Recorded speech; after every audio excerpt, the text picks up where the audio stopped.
Unfortunately, some members of the media use their platforms to push their own personal bias. To push their own personal bias and agenda to control exactly what people think. This is extremely dangerous to our democracy.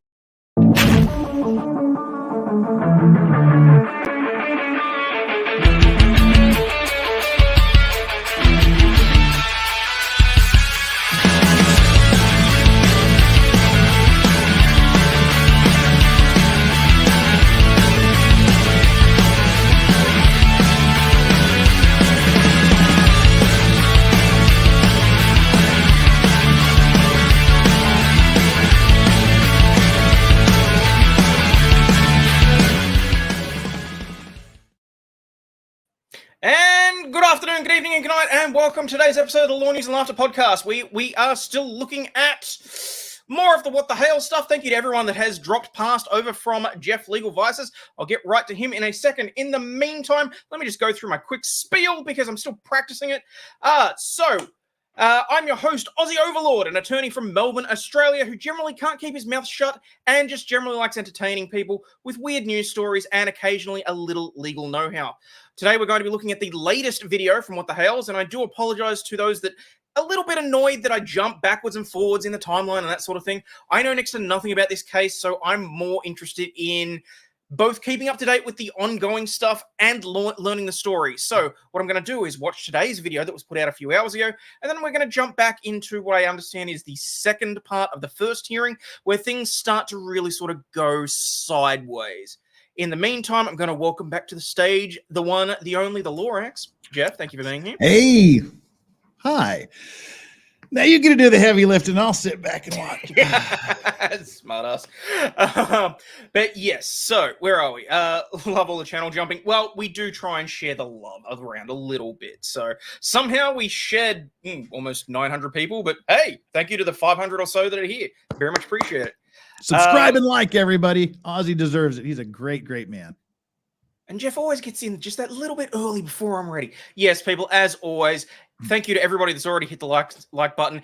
If you enjoy this show, feel free to double check and maybe just caress that subscribe button. I'm actually very close to hitting the 31,000 subs set, so that could be really interesting. Whoa, Legally Live joining as a member. Appreciate that. Late here on the East Coast. No, fair enough. Feel rather tossed around. Sorry about that, Kim. New here. Glad to meet you too, Debbie. Appreciate that. And we got Scott's for Buckle Up. Well, yeah. Really can't wait to see your face watching this. It should be interesting. Let's get stuck into it, shall we? Present, share screen. So this is the one that was put up today. Now, someone said the judge was not actually removed. I haven't seen the video. I'm purely going based off the description and what Jeremy has actually said in the title. So let's see. Okay. Days ago, Lynette and John Crook were served. They now know we're suing them in federal court. Don't worry.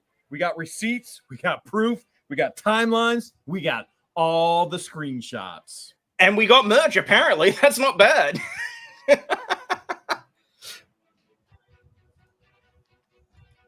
Why federal court? Because this county court is a kangaroo court. Judge Craig DeThomas. Hey, you have those in Australia, don't you? This man doesn't belong on a bench being a judge at all. So we're going to the higher standard. We're going to the higher ups who will not tolerate individuals such as Lynette continuing to interrupt. And frankly, if she does, she'll be held in contempt. She'll be in jail immediately. She will not be able to be a pro se litigant. She must have a lawyer representing her, or she just lets it all go. One or the other. It's either going to be a $30,000, $40,000, $50,000 retainer, or she doesn't show. What does that mean? Federal lawsuits are not cheap. Well, we're still pursuing things in Ohio. They obviously have broken the civil protection orders at the last town hall meeting where they were there. Whoa. So, I mean, I hadn't had a chance to have a look at the federal court documents. I was looking for them yesterday or the day before. Recap hadn't updated it yet. So I know you're going to go through it later on in a few days. But so now they're fighting this effectively on three fronts: federal, Ohio, and Florida. Mm-hmm. Fuck. Oh, hang on. For anyone that is new here, I have a swear jar. This is... I understand why he's gone for the federal. I understand it. But at the same time, would you not try and have? Oh no, I suppose because it's not like here where you can marry up the jurisdictions. Sorry. No. Okay. Never mind. Nope. For over an hour and a half. And what did Florida do? Absolutely nothing. What's Ohio going to do? Ohio's going to mandate that they show up for contempt of court charges in person. And if they don't, there will be a warrant for their arrest. And if they do, great, because we already have another contempt of court charges coming for their arrest. You would think that the Florida courts would actually do something for all these violations of the I'm not civil sure how much this is protection actual orders, courts. I and might actually speed thus this one up. far, they're still Yeah, this is Jeremy. hanging on there in the court docket. Now, all of her claims against me, saying that I broke the temporary injunction where all my civil rights, okay, not all my civil rights, just First Amendment, Second Amendment, Fifth Amendment, probably the 10th Amendment, Sixth Amendment. There's quite a few amendments that have actually been taken away from me illegally by Judge Craig DeThomasis. Well, all of those that she claims that I violated the temporary injunction, those are falling off the docket. The state attorney is saying this is not valid. There are no charges. Nothing was violated on behalf of Jeremy. My ears Frankly, were violated. the Florida courts should be fining her. Yeah. They should be charging her with frivolous and absolutely ridiculous filings in the courts. The phrase there is frivolous and vexatious. I was listening earlier. System. Even if they don't, we're headed to the federal courts where we are filing against her for extortion. Jeremy, give me money, give me publicity, push my turtle rescue, promote me like crazy. Or if you don't, I'll destroy your life. I'll post all these untrue things about you and George and everybody else in Otter Creek on all of my hate pages. I'll place signs up about you. That's what she's done. She's tried to extort us for money and for promotion. And she even expected us to work. Yeah. Us who work nonstop around the clock to work on her property. Wait, hold a second. Is that her property? Is it John's property? Is it her and John's property? Or is it the 501c3's property? It's definitely not the 501c3's. It's everybody's Is property. it her name, 50%. John's name, 50%. She strikes me as a commie. Somehow, some way, she thought that we were expected to work for her. Don't worry. I got the receipts. A lot of people want to know what's going on with this ordered hit. Well, here's yet another email by Donald, and it's huge and it's long. You know, it almost sounds as if it's Lynette, but we know it's not Lynette because he actually has grammar and syntax. He can put a complete sentence together. There's actual structure to his thought process and punctuation. Huh. Thank the Lord for punctuation. It's not the only emails we get, though. For example, I haven't seen we have any an email punctuation from her in any of her filings. They're maddening to read. Oh my They're god, maddening. Yeah, and see, I mean, the whole death threat thing. Yeah, I kind of want to read the emails for myself as well. Obviously, we can't, but the whole thing with that phone call with Donald and the Pakistanis and the Canadians in an Indian restaurant, none of that really added up to me. Like, I understand why Jeremy was very suspicious and was asking, you know, are you on meds? Is it, you know, all that sort of.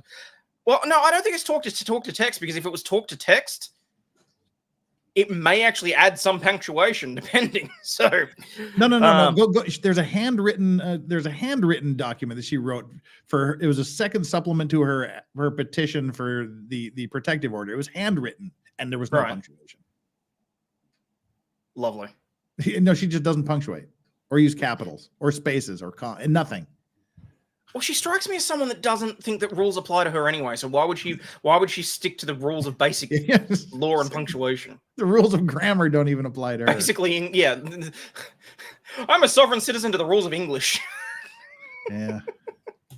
Here from A Josh. traveler on the "Jeremy, George, dictionary." my name is Josh, and I'm a retired Ohio deputy, and I've been a fan for a couple of years, and it's so frustrating to see what you guys are going through. In all of my 25 years of service, I have never, ever seen a judge behave like this. And Josh, I want to clearly state to you, there are so many people around the world that have never, ever seen a judge behave like this. It's out of control. Literally out of control. And when it comes to checking your vehicles for GPS devices, look on the inside of bumpers, wheel wells. Why is Josh telling us this as a deputy? Because somehow Levy County deputies knew that we were at a meeting that we never attended before in our lives. They didn't phone call us. They didn't go to our properties. Somehow, some way, they're keeping tabs on exactly where we. Yeah, and look, I had issues with that, but at the same time, it could be as simple as, I mean, it was a town meeting. You can't tell me that someone in that meeting would not be a relative of someone that was probably on the force on duty at that time that may have just sent a message. Well, and now correct me if I'm wrong, chat, but I seem to recall that he's been to these meetings before, because she was alleging that he did something to her at one of the previous town hall meetings.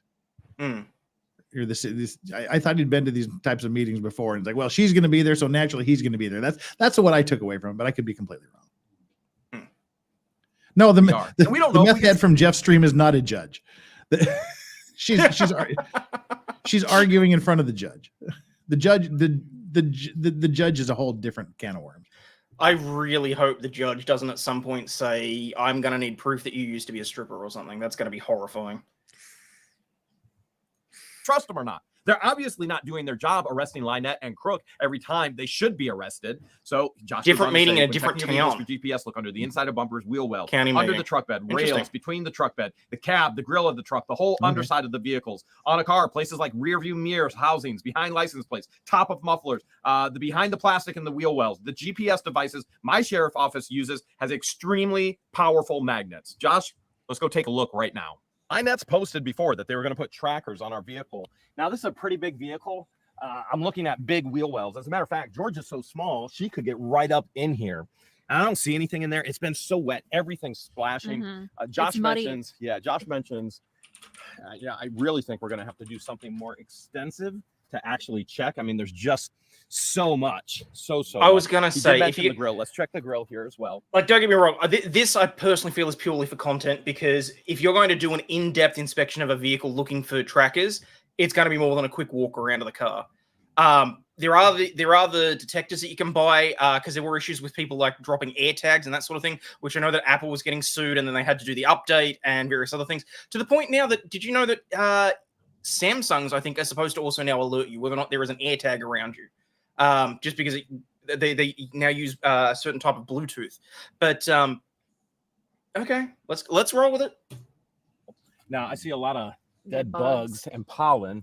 We definitely clean your truck, dude. It's hard to keep our vehicles clean here in Florida, especially with it being so wet. What's that? What? That's a dead bug. That is a giant dead bug. Almost like a magnet to the radiator. Okay, let's look over here. And nothing there. I mean, really, we never thought we'd be in a situation where we're actually questioning what the deputies are doing. How do they know? Why do they know? And why not just come straight out and tell us how they know? Why keep it a secret that they're keeping tabs on us, when in all reality, we're the ones that have civil protection orders that need to be protected? We've had the opportunity to work with some incredible deputies in the Levy County Sheriff Office. And frankly, we've had the displeasure of some that just don't care, that seem to not take their oath very seriously. Yeah, I use tiles on mine as well, on my stuff that I need to keep track of. And because of all of this, everything has been put on stay. We found a writ of prohibition. Trying to get Craig DeThomasis removed. We're asking for the writ, a motion, or to do something of prohibition to remove him forever from this case. Let's dig into that just a little bit.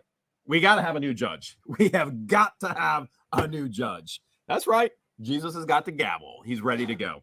This is roughly a 49-page document, and I've taken page 1 off, but this is the writ of prohibition that Judge Craig, I struggle calling him a judge because he does not seem like a judge to me. DeThomasis gave my legal team until Friday, March 1st. No, absolutely not. To get filed, or we were going to the final hearing, and it was filed. Hey, the scene, you remember? Our legal team is incredible. And so we're going to show you some of this. At the beginning, you can see the petition for the prohibition, basis of invoking jurisdiction. Now, we're not going to go over all of this, but we're going to go over some of it. Statement of the case and facts, okay? And there is a lot here. All right, let's get into this just a little bit. Jeremy Hales files the petition for writ of prohibition, seeks disqualification of Circuit Court Judge Craig DeThomasis, Levy County, Florida. The statement of procedural facts with references to the appendix is set forth below. The merits ultimately involve the intersection of the First Amendment rights. That's what this judge has taken from me unconstitutionally, and then seems to think that he somehow has the legal authority to do it. Blows my mind. To free speech in Florida's cyber stalking statute. Hales and his fiance operate a popular YouTube channel program called What the Hales. I don't know how popular it is, but we've had fun vlogging our lives, although this has not been fun at all this winter. In a video journal their lives with much interest generated in their treasure hunting experiences, as well as the promotional events, which include extensive charitable giving. That's what we love to film. As a Levy County deputy says, you're only doing this for YouTube. You know what? We love to film giving and helping and things along those lines. We have to film the sheriff deputies for accountability. He literally, in the previous video, as he makes these comments about YouTube. No, and look, and that's fair. And I did say it at the time. I do believe that he could have recorded it all for posterity. It didn't necessarily need to be made public. I mean, if he wanted to upload it to YouTube, he could have had it all there as private so that it was up in the ether and whatever else. I have no issues with him whatsoever posting stuff to YouTube. It's his First Amendment right, as he said. And I don't believe that the comments made by the deputy were even remotely appropriate. I do think that Jeremy himself sort of takes the First Amendment and says when certain people have access to it is like, I think he'd be a little bit hypocritical at times, but that's my own personal opinion. But no, I have absolutely no problem with him putting it up there. Proves the point of why I have to film for accountability. He Let's was see. mocking the email. I feel. Without a doubt. They have a national, international viewership, approximately 700,000 people. They also have a stalker fan who moved across the street in a town, a population of 100. 100. Ask yourself a question. Why does Lynette, John Crook, move to the town of Otter Creek when they have a life-threatening child? That even a cold, anything could unalive this individual, according to Lynette. This and is what further away from her metabolic I didn't post medical this. team. She posts this, and as Georgia just said, further away from doctors. Now she's in fecal matter. Oh now shit! I she's just in remembered I haven't turned with off Streamlabs. reptiles that carry salmonella. Now she's with busted glass and nails and every hazard you can think of. Messed up situation here by far. Now Georgia and I didn't know that when we bought property here, and we're hiding out in the woods, and it works great for our business plan. The only reason they came here was to stalk, was for money, promotion, free labor, and it goes on and on and on. It says this petition for writ of prohibition arises from the trial court's denial of 3 motions filed by Jeremy Hales to disqualify Circuit Judge Craig DeThomasis on bias, complete and total bias. His name should be Judge Craig DeBiasis, not DeThomasis in all reality. The judge, on February 14th, the judge entered a 5-page single-space order denying Jeremy Hale's second order, okay? Okay. Hale's first motion to disqualify Judge DeThomasis was filed December 21st, 2023, a result of Judge DeThomasis' excessive participation of a hearing on November 29th. In other words, he acted as if he was Lynette's lawyer. This is a judge who seems he can't forget, he can't stop litigating. He's not a litigator anymore. He's not a lawyer. He's not legal counsel. He's a judge. His job is to listen. As a judge. Now, I said this yesterday, and look, it's the same thing. Don't jump down my throat because, as I said, I haven't watched the second part of the first hearing yet. In the first half of the first hearing, as far as I'm concerned, the judge was doing his job when dealing with a pro se litigant. As I said, we have things here called the model litigant processes that are basically the judge is required to do a certain level of hand-holding. I didn't actually see anything in that first part of the trial that really overstepped any boundaries. I didn't think he was acting as her lawyer. It was more, if you're a pro se litigant and you give like a acorn of an idea of where you're going with an argument, and that has any sort of, it can potentially have a legal bounds to it. It can have it can be a legal issue. The judge sort of has to hold their hand and walk them to it because otherwise it becomes an appealable issue.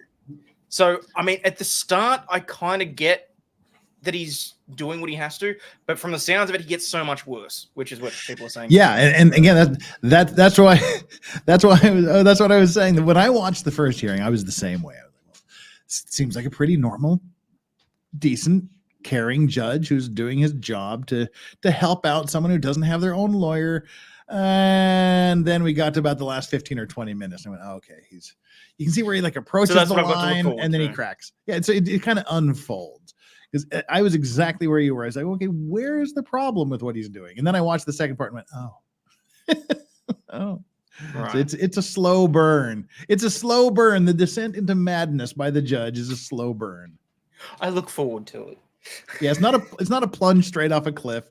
It's just sort of it's a slow descent into madness. Okay. His job isn't to keep talking or to keep guiding or keep telling Lynette what to say. And we can go on and on and on. We go on to say documentary evidence in this record is included in the appendix. In other words, all the information is there. Transcripts have been typed up. Nature of the relief lures you into the pale shack. Nature of the relief into the turtle purgatory. Prohibiting. You understand that's what we're doing. Writ to ask for prohibition to prohibit. We're asking for them to prohibit Judge Craig DeThomas's for further participation in the Levy County Court case. Bam! There's our number right there. 2023 DR 0. Thomas Burke and Acorn can get you shot in the U.S. I didn't even know I could read. I'll be perfectly honest. I got acorn and peppercorn mixed up because, for those of you that don't, that have never studied law or anything like that, there is a legal concept called the peppercorn theory, where in contract law, basically, consideration can be something as small as a peppercorn if it is important to somebody else and you are passing it on to them. And it's the point. Anyway, the point is, it's that scintilla that we keep talking about in recent cases, but it can be something as tiny, as insignificant as a peppercorn, and that's what I meant to say. But yes, you're absolutely right. An acorn can get you shot. Read, let alone upside down. You know, I've been practicing, George. Watching Sesame Street, Lamb Chop. Way to toot your own horn. I have not been tooting. I can promise you that. That is you. Okay, so additionally, Hales requests an issuance of an order to show cause so that the stay of trial proceedings may be effectuated pending deposition of the merits. The final hearing was set for March 1st and has been continued with the date to be determined. Good cause exists for this court to show cause order because the intolerable, look at this, the intolerable adversarial atmosphere Judge DeThomas's has, you already can see it, you can read it. I love these words. I wish I was a wordsmith. Them as like fancy this. big words. Big words. Okay. All right. I know some of these words. Okay. I had to look up a word. Set forth in a petition for the writ of I had to look up a word right. from a Gregory we have a Anderson standard of filing in the review, J-Hatch case this morning. Basically, what this says is, hey, you gotta legally take a look at this. Okay. Argument. Now, this is the annoying thing is the whole time you were looking that up, all I could hear in my head was, "She's a country music fan." Pages and pages of what this judge has done. Pages of what this judge has done. How could a higher court not dismiss him in this case? Of course, we've seen that as we've fought against Town Hall and Otter Creek, as Levy County Sheriff Station and deputies haven't done what they're supposed to do. Court system hasn't done what they're supposed to do. So who knows? How high does the corruption, how wide does this disease spread with these good old boys in this network? All right, argument right here, as you can see. Judge Adamas's lengthy, self-indulgent orders denying motions to disqualify are themselves independently basis for disqualification. Now, you have to understand we have filed 3, not 1, not 2, 3 motions to disqualify him. And all he is legally supposed to do is say yes or no. Instead, what he does is write lengthy book reports, lengthy defensive reports. That's what it is. It comes right down to his legal background. He was a defense attorney for years and years and years. This is a judge who is not experienced whatsoever. He's cutting his teeth on his black robe syndrome right now. He is a babe in this robe, and he still thinks he's some kind of lawyer. And I can't even imagine why he's spending all of his nights typing all of this information up, his weekends, typing all of this information up. Yes or no? And because he hasn't said yes or no, that in itself is the reason to independently 3 times disqualify him, get rid of him. When a trial court looks beyond the legal sufficiency of a motion to disqualify for a basis and attempts to refute all the allegations, it exceeds the proper scope, and the disqualification is required on that basis alone. Regardless of the correctness of the denial of the motion as legally insufficient. And all the case law is in here. And you can see that Craig DeBias loves to defend himself. I mean, my goodness, he loves to defend himself. You know who I want defending me? This judge. Yeah, with that gavel. All right. Judge Craig DeThomas, however, seems to believe that in 2024, that a trial court may comment on the status of the record when denying a motion to disqualify for bias. However, this has not been law in the first DCA where the Levy County Courthouse lies. Nonetheless, paragraph 4, watch this. Paragraph 4 of the judge's 228 order denying Hales this disqualification motion states, in this court's prior order issued on February 14, 2024, under subsection, oh my goodness, here we go with the subsections and the times and the 13 seconds and Mark Feather. All right, subsection 7A through F. The court explained the relevant and material status. Sorry, George, I have to read it this way. The relevant and material status of the record, not by taking issue with the averments contained within the motion under review, but rather by identifying that it was true that there were several transgressions from the applicable law and procedure engaged by counsel Mark Feather throughout the proceedings, which were addressed by. Hang on, wait. What's going on? Come on, keep it civil, people. This is a welcome place for everybody. I'm purely here learning. Everyone be nice. All I'm saying. Court as they arose. Yeah, addressed by their court again and again and again and again. It will never stop. This man needs to issue an injunction on himself for Mark Feather. He's obsessed. He won't let Mark Feather go. By the way, Mark Feather is going to be on our Sunday Night Live. That's scheduled currently. So stay tuned. Mark your calendars. 8 p.m. this Sunday evening. That's bad. Mark Feather your calendars. You better Mark Feather everything up. You better Mark Feather your calendars. I like that. Cheers, Jesus. All right. See, as a creator, I knew that was coming. I know what you're thinking. He just turned this water into wine. That did not happen. We are not sponsored by that sparkling water. He turned it into lime, cherry lime. All right, not wine, cherry lime. All right. So it goes on again and again, and this says no other reason for denial shall be stated. Appreciate it. That's the law. Judge Craig DeBiasis can't go on these lengthy orations of why he's he likes to talk. He's Jesus, but Jesus isn't Jesus. Okay. And so by his own denials, that is basis for disqualification. Now, and you can see it over and over again as far as the case law. No other reason for denial shall be stated. Some contrary to the law. No other reason for denial shall be stated. This is all case law here. All case law here. All right. And we go on. Mr. Hales is having to address matters in Ohio court related to the situation. He has to be tomorrow morning based on such a representation. The court continued the matter, which at the time did not have any temporary injunction relief in place, to reconvene on 12/6/23. Now, in the last hearing, Craig DeBiasis said that it was my fault. All these continuations are my fault. No, this was because he allowed Lynette to just ramble in circles, and he guided and he directed her. And then court was closing at 5 o'clock.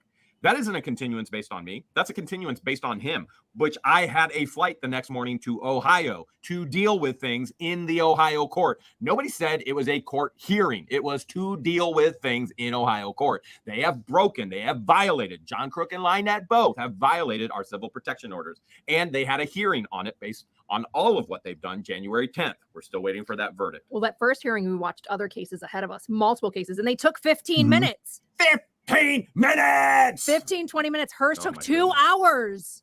Oh, my goodness. All right. And it just goes on and on and on.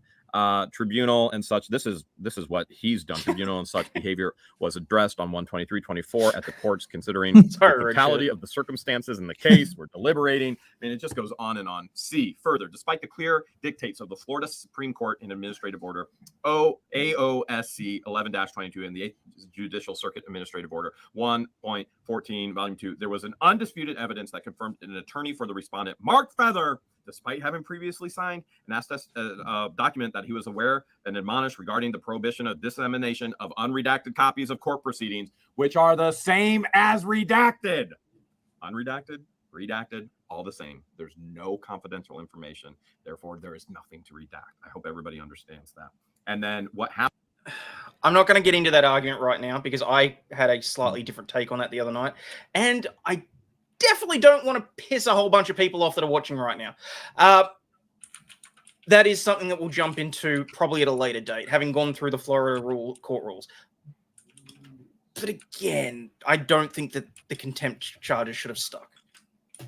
Happens is this states that Craig DeBiasis declares Mark Feather guilty, even though Craig DeBiasis is not, Judge Grudge is not the presiding judge over the case, but he declares my attorney guilty. What's he guilty of? Well, What's the judge guilty of? He's guilty of all kinds of stuff. Jesus, give me a little help. What's Craig DeBiasis guilty of? Bias. Yeah, I know. He said Craig Judge DeThomasis is a brood of vipers, a whitewashed sepulcher, and a few other things.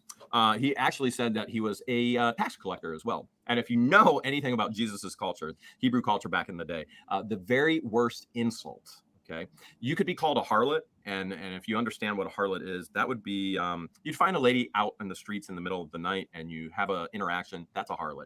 That was a higher, as Terry Pratchett called them, women of negotiable affections. Culture. The lowest of the low was being a tax collector, and that is the ultimate insult was to be a tax collector. And he said that Craig DeBiasis would be an incredible tax collector. Okay, let's go on.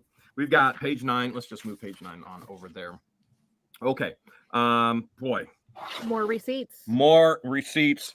More Proof, more way too timeline. much. Way too much. You can't say screenshots. I mean, it was printed. It's actually printed, but double spaced. But the good news is, I got the good judge on my side this time. So even if DeThomasis isn't on my side, all right. So let's keep seeing what's in here. So clearly, Judge DeThomasis. I don't know. She's a preacher. Jesus may be on her side. Feather.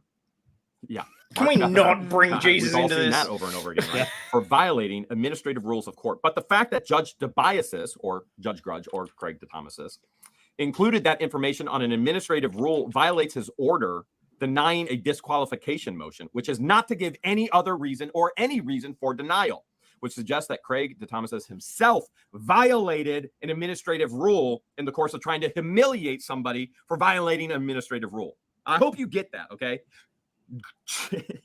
Judge Grudge, Craig DeThomasis, is trying to embarrass Mark Feather, saying you violated an administrative rule. As he's doing that, the judge is violating an administrative rule. So, in other words, it's okay for Craig DeThomasis to violate a rule. Because he wears the black robe. It's not okay for Mark Feather.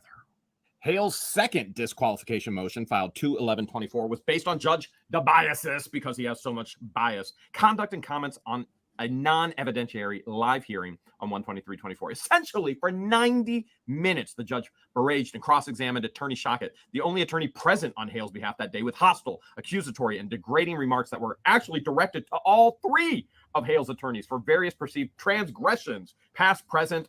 The judge numerous disapproving comments about Hale's earning income and exaggerating his fear, not getting a fair trial. Why does the judge care how I make money? I mean, the judge is making money by berating all of you guys and insulting the attorneys. Judge is getting paid. I get paid. Let's see. Well, how do I make money? Number one, I'm a landlord. I've been a landlord since age 29. I'm 46 now. Did I say 21 or 29? I've been a landlord. I heard 21. Okay, good. Okay. Maybe because I knew it was 21. So 21 is when I started being a landlord. Real estate's the way to go. Okay. I buy and resell. So there's an entire resale business. There's other little side businesses that I have an investment in. I have YouTube. Merch. YouTube is part of video vlogging our lives. And if there are individuals and fans that want to send income and super chats and they want to help, who am I to rob them of that blessing? Because what I want to do is be a blessing to others as well. As a matter of fact, I'm surrounded by Christmas in the Creek right around me right now. And it's going to be very difficult to see because we don't have no all lighting. the lights on it. But I want to use what God has blessed me with and bless others. And I feel good because of that. Proverbs 27, verse 19, I think it is. He who refreshes others, he himself is refreshed. I love to give because I get refreshed in my spirit, my soul, and my heart by that. And so there are fans that want to be just like that. They want to give. They want to be a blessing. They want to refresh. There's nothing wrong with that. And nor would I ever try and hold that blessing back from them, because I'm a person who wants to bless others that way too. So I get it and I understand. Why does it matter how I make money? It doesn't matter how I make money. As a matter of fact, I've been very, very adamant about not making money off of Otter Creek in the aspect there's no t-shirt sales where I could have, 500 different ones right now. Everything from I don't do emails to he's not corrupt to my mother didn't die, right? Or, ugh. I think I have that one over there, but a fan sent it. Well, you can't blame her for ugh, because I say pay a lot of money, quite a bit. and that's how Lynette ended up in this mess, That's because she wanted part of the charity. They're here, Mhm. period. All right, and we go on. All right, and we've got the 1214, the 228 orders. They refute allegations of the disqualification motions. Now, keep in mind, he can't refute. He's not a litigator. He's just supposed to say, nope, not sufficient. And when he says all this stuff, that is reason to disqualify him. So despite the judge's bare contentions in both orders, he was not passing judgment on the truth of facts alleged. He still did so. By the way, that's what he said. Look right there. He said he was not passing judgment on the facts alleged. And therefore, by saying that, he did exactly that. He passed judgment on the facts alleged. In fact, it's rather troubling that Judge DeThomasis confidently states that neither of his 5-page single-spaced orders of 2/14 or February 14th, nor his 3-page single-spaced order of 2/28 or February 28th passed on or took issue with any facts. The record already reflects these orders passed at least some facts directly. For example, paragraph 9, 224 order. Judge DeThomasis wrote this: any objective review of the proceedings held on 1/23/24 would not cause a reasonably prudent person to fear not receiving a fair trial. Guess what he just called me? Unreasonable, not prudent. He said I'm not normal. And yet the world is watching these trials and going, this is the most biased judge they have ever seen in their lives. Judges are watching, lawyers are watching, paralegals are watching. We've seen a lot. He is biased. He's not the worst, but yeah, I was gonna say there's some pretty bad. Yeah, we've seen some shit in the last few trials that we've covered. But I'm definitely sure it's the worst that Jeremy's ever seen. Hopefully, it's the worst that he ever will see as well. Yeah. Yeah. Well, it's sad that he's seeing it anyway. Yeah. I mean, the whole point is that there's a reason why the scales are why Lady Justice is blind. I kind of want to. What about the judge that fined Trump? Well, let's. Yeah, let's move on. Yeah, let's move on. That's not really something that I need to.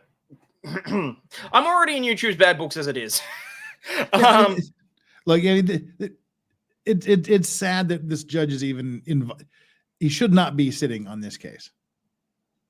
He should not be sitting on this case. He should not be hearing this. I don't know if he should be hearing any case because he is definitely biased. And as you get through the second part of the first hearing, you're gonna see him get there. Right. So okay, so that's what I've got to look forward to. Yes, and for those of you that, and I can see that there's one particular person in chat that's worried that I'm reserving my opinions for the sake of views or whatever else. No, what I am reserving is my opinion until I know the full story, so that I don't look like a jackass and say things that are not applicable. Yes, I gave my opinion in a previous video on why I thought the contempt proceedings were a little bit dicey on both sides. But again, I've since realized there are different timeline things that I don't necessarily know about, which is why I don't think it's necessary for me to be spewing my half-cocked ideas in front of 600 people. So, think you're going to be needing the painkiller soon? I'm starting to think so, yeah. Yeah. And while 500 people of you have not done your job, get down there and smash that like button because clearly you like what's here. So smash that like button and subscribe. More to the point, you know what I really want? Yes! 31,000. Thank you to everybody that has hit that sub button. That's significant for me. And that given that for the last 6 months, YouTube has seen itself fit to keep me at 30,700. I don't know what I did to piss whoever off, but anytime someone subbed, whether it went up by 30, 40, whatever, over the next few weeks, YouTube was removing subs. I did not move from the 30,700 mark for 6 months. So hugely happy. So awesome. Anyway, we've got 8 minutes left of this. Then we'll get stuck into the second part of that hearing because I am legitimately curious to see exactly where things start to go off the rails. So the average person who is a laborer, the businessman, it doesn't matter who they are, male, female, I don't care if you're black, white, yellow, it doesn't matter. They all come to the same conclusion. They can smell the biases through their watching device. They sit there and say, I have never seen anything like this in my life. And according to Judge Craig DeThomasis, you are not reasonable and you are not prudent if you fear me not receiving a fair trial. This judge goes on to say in my second disqualification motion that my statings in there are, let's see, that's a weird thing about judges is and no judge likes to be told they suck and shouldn't be on the case anymore. His biases, they're unacceptable, they're irrelevant. It almost never goes well. Goes on and on and on and on and on. It appears that the judge that's why we have appellate courts advanced in the alternative as being the same as two arguments involving competing hypotheses. He nonetheless should have refrained from offering any comment at all, and yet he can't stop. It's not like he has a YouTube channel and dead air is bad, right? Whenever you're listening to the radio and there's dead air, you're like, this is not good. It's not like he's watching TV and all of a sudden there's dead air. You're like, this is not good. You ever watch a sporting event and they have the main commentator and then they have a color commentator because one person can't hold the entire conversation. It's the same thing George and I do. Our agreement was I would be the main commentator. I'm the color she would be color commentary as she felt comfortable. And so dead air on YouTube is not good. And yet dead air for this judge is exactly what's expected. He's not out entertaining, educating, even though he thinks he is from the bench constantly. Well, that's definitely me. I think I'm being entertaining. That's it. That's it. Nonetheless, I like should to have think refrained we from were offering occasionally any comment entertaining. on all considering he was drafting an order denying a motion to disqualify. Judge DeThomas's his rebuttal of factual allegations contained in Hale's motions was not cured by a qualifier, that he was not passing judgment on the truth. This is what he says. He says that he wasn't passing judgment on the truth of the facts that were alleged. And the facts are, I fear getting a fair trial or getting a not fair trial by him. There's no way. There's no way. This man is completely and totally biased. This man is bent to make law, new law, and have his name attached to it. He is 100% There seems to be some of that against free speech. This is constitutional, foundational law, and he has no care. He wants to take the gavel and he wants to start busting out the foundation. Not okay in any court. All right, but it goes on. Judge Thomas's running problematic on counsel's unacceptable behaviors and actions to the law. It just goes on and on and on to the point where the veiled threats to report my counsel to the Florida bar are objectively reasonable basis for Hales to fear they will not receive a fair trial. He's literally threatening all of my lawyers, saying that's not okay. Submit you to the bar. Now he's made lots of threats already. He's made threats that he's going to call my Ohio lawyer. He never has. He's made threats that he's going to call the Ohio judge. He never has. He's made threats that he's going to submit all 3 of my legal team members to the bar. Whether he has or not, I don't know. But it's not okay. It is absolutely not okay. And here is actual right here. Judge DeThomas's on 12/14. He is going to, we go through all this, place the record specific criteria concerns of the court, as was done in each of the prior hearings, and allow responses for counsel, if any, concerning any and all transgressions and or violations of the law and or standards. He's condemning my legal team. He's condemned me. He's condemned my legal team. And that's not his job. His job is to listen. That's it. Listen. That's it. Listen, Linda. Page 20. The judge has a failed YouTube channel. The record channel? reflects that Judge Craig DeThomas's intention to indulge in this exercise regarding the sequestration issue, which the judge appears to be applying in an overly broad fashion to Hales and his witnesses. I haven't even brought any witnesses to the table yet, who have not yet begun to testify, nor were they even sworn in. But specifically, Judge DeThomas has stated that when the parties return for trial on March 1st, the court's going to start conducting inquiry as to who spoke to who and will issue sanctions. Do you understand that that's consequences to me? Campaign issue channel. Sanctions based on my witnesses talking. We haven't even brought a witness to the table yet. That's not even done. Bringing evidence to the table. To be fair, Elephant, I have an IMDb. It's not particularly difficult. Yet, not that she actually has any. And then the judge goes on to say that when the parties return to March, I do too, but I didn't make it. I have no idea who is issue sanctions, doing things on my IMDb channel. Of their testimony. No, I had to take it over. My goodness. Someone put it up, and I said, "No, I'm not letting other people have control over this." Okay, if George, someone out there is actively costing me money to maintain that. About this, because Silver Scam says, "I want to invoke sequestration," and DeThomas says, "Yeah, of course, yeah." And now it's going to be, wait, you and George can't even talk about this case? I'm not talking to George about this case. I'm talking to a camera. I'm talking to an object, an inanimate object. Now, George is on the other side. She's in the area. And so is Silver Scam going to try and have her removed as a witness? Absolutely, based on this ridiculousness. You understand I'm not getting a fair trial with the Thomases. I know you get it. I absolutely know you get it. In light of the demonstrable history of the judge's treatment of the parties, including some selective, he cherry picks, selective interpretation and application of administrative and procedural rules as between the parties in this case, and his hostility expressed condemnation of Hale's counsel. Hale's fear for not receiving a fair trial is well-founded and reasonable. And I know you feel the same way. Don't let this man call you irreasonable. You're extremely reasonable. You see exactly what he's doing, and we can't let him get away with this. Okay. Thoughts? I mean, obviously he was going through the federal lawsuit that you're going to talk about later, but I mean, see where it goes. The important thing is going to be her answer, which is apparently going to be handwritten with no punctuation and given to a federal court judge. Yeah, that's going to be funny watching that get laughed out of court. I should have considered that.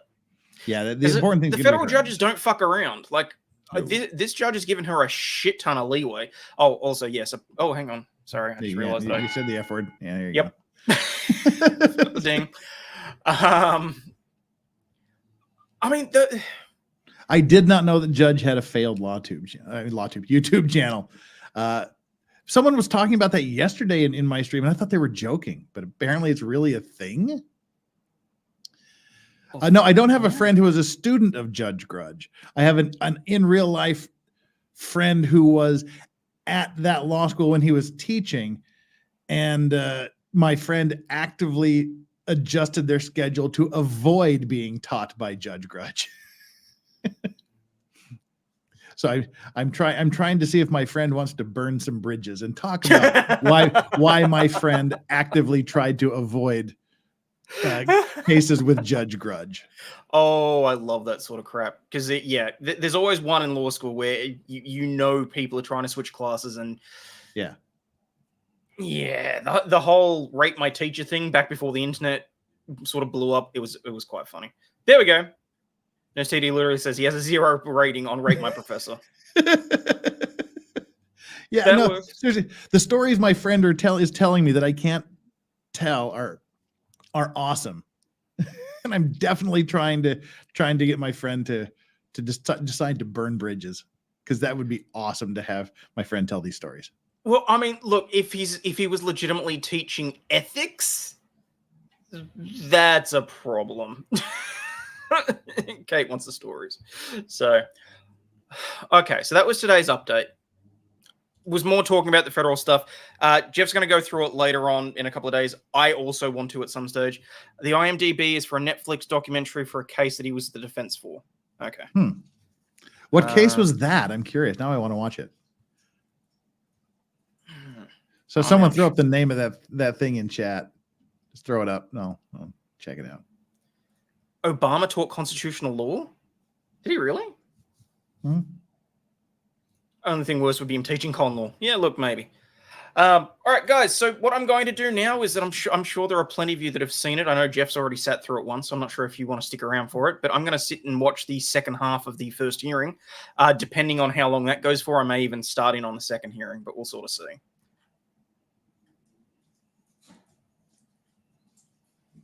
Let's get after it. This thing on? Okay. Yeah, I was waiting for. I was just like waiting for you to get after it. Oh, all right. I wasn't sure what you wanted to do. No, Martha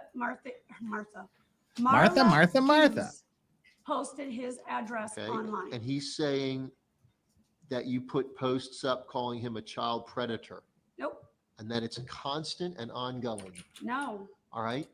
So He's constant and ongoing. this is what I want to get to. You're saying that he went into court. I just listed about 12 or 15. You're more, just in this one page. What you're Raw calling deal, it's on lies. YouTube. Did you tell the judge all of those things were lies? Raw deal, a confession of consent. We only talked about, he said, I'm going to pull out 2 or 3 things, and that's all we talked about. I said the signs were a lie. He said that he's had somebody in my family verify the handwriting. That is not my handwriting. And no one in Just because he's a dick. ever seen these. Sorry, I'm just going to pause here just to specify this. Why does Lina interrupt him? So why does he allow her to interrupt him? A lot of judges aren't going to put up with that. And if she was represented, I don't think this judge would have either. As I said, the whole way through what I've seen through the first half of the first hearing, he's giving her extraordinary leeway, but it is what I would expect when a judge is dealing with a pro se litigant. That's why I'm sort of curious to see exactly at what point he sort of flips and becomes that more like. Yeah, this is the Judge Grudge villain origin story. The origin story. He's the mild-mannered, just normal court-going guy. He hasn't turned into Harvey Dent yet. He hasn't gone full Two-Face. Right towards the end, you can see where he didn't get his pony for his 7th birthday and decided to turn to a life of crime. You can see where he goes off the rails.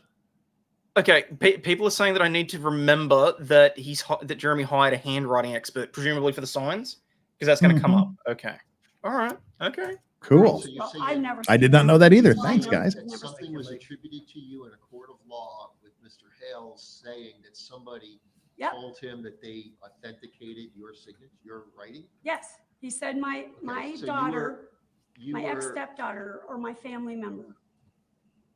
Court's pretty Said quiet. it in What you're court. describing is that you were victimized by the system by not allowing you to properly defend yourself Yes. and denied all of your arguments Yes. against it. Yes. All right. And when I tried to tell her my side, she said, it's not about you. No, he was talking about It's about the him. federal court application to have him removed. And I was Sorry, told turns out the title was a basically, little shut bit clickbaity. That's some of the best advice I've ever heard. It was her mouth that got her into this situation, and it just keeps getting worse and worse for her. Remember, always the victim, never the victor. And as she said so eloquently, it's not about her, it's about me. So here's a reminder. YouTube has become the largest media outlet in the world covering news stories. This story has been filmed and covered for documentation, accountability, education, if you ever find yourself in the same situation, and even entertainment. People watch the news all the time just to be entertained. As George and I have said from the very beginning, no viewer should ever in any way at any time try to contact anybody who is covered in this story. To be clear, the covering of this story is not intended in any way to be communication with the people who are covered within the story. Okay. Well, that's unfortunate. Let me ask you, because I want to go through these elements. You've got to establish that what he did was willful. You're saying it's him and he's doing it intentional. Yes. Okay. With regards to it being malicious, Not a you're saying handwriting there's expert, the real- handwriting there's no expert. real legitimate purpose to it other than to annoy you or harass you. More than that. He wanted my property. Somebody, his friends were trying to buy the property, I guess, at the same time I was. And I got the property instead of them. And So you think I it's he's- retaliation or motive to get you to leave? Yes, because he tells us, we have it in writing in this pile of stuff. I have it. Danny He DeVito can says, play the judge. one way or another, they are leaving. Okay. They are getting out. Bye, Felicia, is what they said. It's on a video. I have the transcript. With regards to your emotional distress, give me a sense of what has caused you. I mean, here's the thing. The court needs to make a finding that there's substantial emotional distress, that ordinary people are not There we easily go. impacted despite being annoyed. Sorry, the volume thing was annoying It's me. not just annoyance. Okay, It's so that's not. what I'm asking you. It's way What bigger than that. impact? In my opinion, the judge has by far overstepped his legal boundaries. Okay. He is acting as a lawyer, trying. Guys, this is no offense to Jeremy, but I also want to try and get through the second thing, so I'm going to start skipping through this just to the court hearing because that's really what I'm interested in. Emailing me, messaging me. They go on my tortoise rescue, and they write the nastiest things that you've ever seen. Okay, but Don't take it out on the tortoise. Right. Did he ever ask people post nasty things? That's what you do when you're on YouTube and you're telling. That's what we do. We post 100,000 nasty people things all about of these people. Stories on and on and on. Stay tuned. Find out at 5:30 what happened. The update. He said that he. I gotta give it that. He says you're gonna. That's rip apparently me what we shreds. do as Basically, YouTubers. whatever We the just wording is. we just Or post you and say can nasty, rip horrible me. things about people. Huh? When you say you're going to? He said you are. Yes. Yeah. It's on paperwork. It's constant. It's every day. And these people are angry. They're angry because these are people that they love and they follow, and people get addicted and obsessed.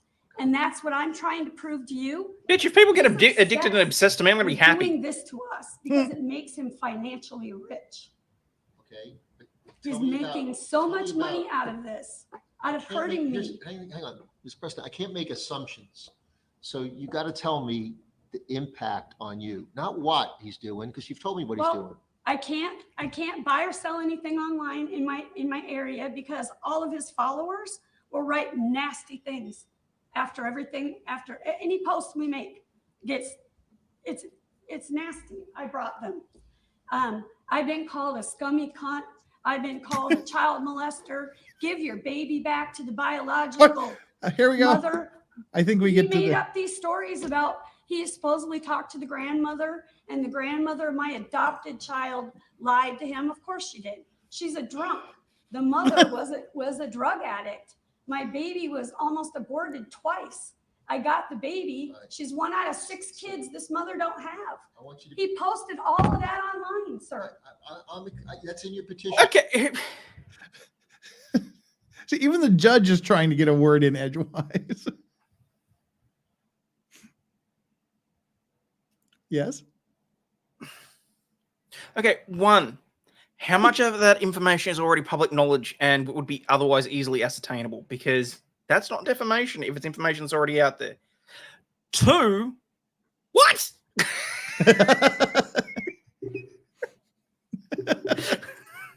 Notice the judge says that she's making assumptions, and later on he has to take everything she says as true without any evidence being substantiated. Oh no, see, that's something that's important though. That's something. This is an application for a temporary restraining order, or whatever they're calling it, or injunctive injunction. Yeah. Or whatever.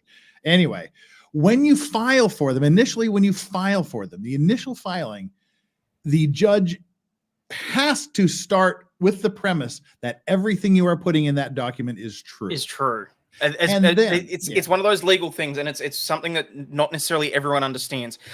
It's a legal maxim, okay? So it might not be something that you necessarily like. It doesn't make any logical sense to a lot of people, but because of the certain situations, because it can result in dangers to people that are legitimately in situations and circumstances where they can't necessarily prove that someone is a danger to them, it is literally the judge has to take what they say at face value to determine whether or not it is, again, whether or not it has that peppercorn of truth to it. Because it's on the balance of convenience as to who is better to be protected. Yeah, it's like if you go to the judge.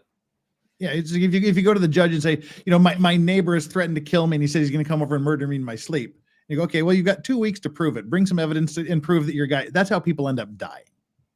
So to get the temporary orders, the judge has to assume that everything you say is true, and then assuming everything is true, does that rise to the level of someone who needs a temporary order? And then you go to the actual order to see if you're going to make it permanent or not. And that's when you have to prove that that everything you said to get the temporary restraining order is true. And that she gets the temporary restraining order between now and the second hearing. So from the second hearing on out, that's where she has to start proving the shit she said to get the temporary restraining order. Yeah. Yes. Yeah. I know you said that, Nurse TT. I'm just clarifying for people that may not know exactly why the judge has to literally assume that she's telling the truth in this hearing. But he already had the order against them, the one in Ohio. Why is he not honoring that? That I still can't wrap my head around, because he should be. My understanding is that there's already one in place, and people saying that he just completely ignores it. Pretty much. He says, I don't know what they based that on. So. But there's already a court order that he's supposed to take at face value. How is that not judicial misconduct? I don't know. I honestly don't know. So just so people are aware, there are certain things in this case that even the lawyers are sitting here going, we're really scratching our heads as to what the fuck this guy's thinking about, Yep. So. All of it. It's in your petition. People hate you me. attested that what's in the petition is true. I trust, I believe, I've accepted what you're saying. Yeah, they hate in your me. petition is that he posted those things. Yes. Let's get to Yes, he has to assume that's true. the impact it's had on you. That's the And question. so now tell me why that's a bad started thing. Counseling with a new agency. I'm getting set up with them. CPS set me up with them. Child Protection Services, and not because I need it for my daughter, but because of for what he's doing. I turned to it me. off, born sinner. I can't. I just in won't let my time. little girl go outside to play because I'm afraid. I don't know if someone's going to kidnap her, if he's going to kidnap her, if they're going to shoot at us. I don't know what's going to happen next. But why do you think people are going to shoot or kidnap your child? Those would be really serious crimes. Because of everything he's posted. There is a hate group called the Otter Creek and the Shady Bunch. He's on that post. He's who they call anonymous. And he posts anonymously on there. Tell me how you. If he posts anonymously, how do you know it's Because him? when this person says, I love you all, I'm so thankful for your support. Don't think too much. It hurts. Whatever, I have that post. Clearly. You're assuming. Okay, I'm assuming. Well, It doesn't matter with whatever. Well, it does Everything he matter. posts online. Hang on. It does matter, because if you're assuming, that's one thing. But if you've actually been able to discern from whatever investigation or other corroborating circumstances, Okay, that I it's brought him. I brought them all with me. I brought ones here saying that they're now going to sell T-shirts. They had to approve it with JH, which is what they call him. They had to approve the sale of these T-shirts Those are his that has followers. Lynette on it. His followers. Yes, his followers. Okay. And it says right on it, I've spoken to JH. He said, go ahead with it. The process of how they were going to distribute the money and the profit from the T-shirts, where 60% go to Otter Creek. So Granger's, the new mayor, and that 20% will go to him, let's and back up. 20% Let's to back them. up a little. You've told me what he's done or what you're attributing to him. Right. You've told me She couldn't even what get the you're basic math attributing right. to his I'm now going to fans. therapy. I can't leave my property. I'm terrified that we're going to be hurt. We're putting up a barrier. We don't have money right now for a fence. So we had to do whatever. And I think you remember. Put a me used talking stained about that. futon as a I gate. said, That's what they I'm did. willing to do whatever I can to stop him from videoing us. Stop it. So John went out and got a bunch of pulls. He just got out of the hospital for a new knee replacement, and he's doing all this work. He's putting up tin in front of our whole entire property to stop this so I can let my little girl play outside. It's sick when we had a road that had no traffic, and now every single day, hundreds of cars are going by. Every day, maybe 15 cars a day. Does she know how roads work? How do I know one of those people, because of him and what he's posted, isn't gonna? I have it on my cameras. How many cars go by every day? So That's some merry math going on there. Went from 100 cars. Yeah, hang on. Don't do math. It No, doesn't work. I'm not worrying about the math because I'm just moving on beyond that. There could be any number of reasons for increase in traffic. I mean, I don't know the area. Was there a new supermarket installed down the road? Was there whatever else? I don't know. I don't care. The point is, any number of other reasonable reasons for increase in traffic. And if you're worried about your little girl being able to play, maybe take steps to secure your own property and have her play in the backyard. Yeah, It's not publicly accessible from the front footpath. Yeah, get rid of the rabid turtles and the broken glass and nails you have scattered about your junk heap lawn, and let your kid play in the backyard. She advertises sales at her property, so therefore traffic increases. Oh yeah, I forgot about that. She has a turtle rescue. Yeah. Just nope. Oh, that's attractive. Fake. are you attributing their actions to Yes, something to he's what- causing? Yes, to everything he's posted about Probably us safer online. than a yard. that were crackheads, that were meth addicts, that were druggies, that were beating this kid, were misabusing her. I have an outdoor bathroom I built. It has a beautiful open air shower, just like Campground's got. We call that an outdoor shower. outhouse. It has I made a compost. A beautiful open air shower. not That a means real she like toilet. hoses herself I have it down in the outside. camper. We have an RV hooked up to an $11,000 septic system, but they got to focus on that, and he has to post on that about Yeah, he Nathan, even don't think posted too hard on it. with the bucket to advertise their fall thing that they had. Well, just know we have better toilets than the composting bucket. That's what all these are. This is every single day. Feather, have you seen what she's holding up? If it was in the packet, I saw. Most of them were in the packet, but there are some new that are brand new within the last few days. Oh, aren't you a good person, Have you excellent? shown them to Mr. Feather? I'll be glad to. Okay, can you do so? Because if you're asking the court to consider those, you've got to. I brought a set of them for him. Okay. So All right. I'll give him his own. Right, Jay Frith? Who showers outside unless you have to. No, to be fair, that's a new thing here. Like on rural properties or properties where, you know, your neighbors are far away, people are installing outdoor showers. Like, it's not uncommon if you have a pool or something like that so you can wash off after the pool. But apparently now it's a big thing where, you know, in luxury houses, they're installing them because Yeah. who doesn't Th- like this- being a little bit of an exhibitionist, I suppose? This is most definitely not luxury housing. Mind No, you, she built the picturing the beautiful outdoor shower next to the outdoor toilet, which is a And I'm not- pail in a shack. And I'm not even picturing as if it's one of those emergency buckets that you get with the chemical waste or anything, because apparently she's using it as compost. So it's a shit Which is shack. just- It's a shit shack. Okay. Yeah, Gotcha. it is literally a shack with a toilet to shit in next to the beautiful open air shower. Oh, which it is- has walls. It's an actual shack. Yes. Okay, that's at least. Yeah. and the garden hose or the neighbor's sprinkler with a hose on the with like a nozzle on the end of probably like one of those high pressure washes. Yes, we have indoor showers too. I don't know if she does. Clearly she doesn't. It's a Walmart bucket with a toilet seat on it. Oh, that is horrifying. And that's what the child with the life-threatening auto the auto what is it the protein deficiency or whatever it is, the child that basically is a pane of glass. The life-threatening metabolic condition. That's what it is. That's right. That's how she refers to it. But let her shit in a bucket and walk in broken glass. Like this shit's getting me angry though, because there's a 4-year-old that's running around in that.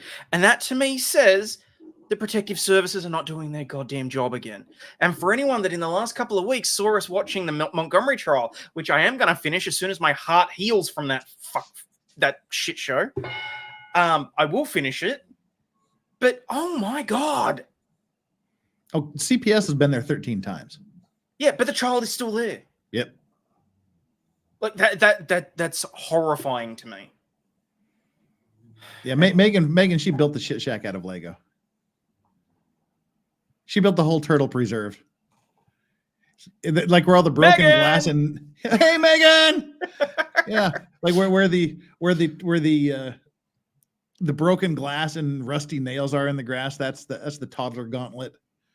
She's got the toddler gauntlet. Yeah, there's it.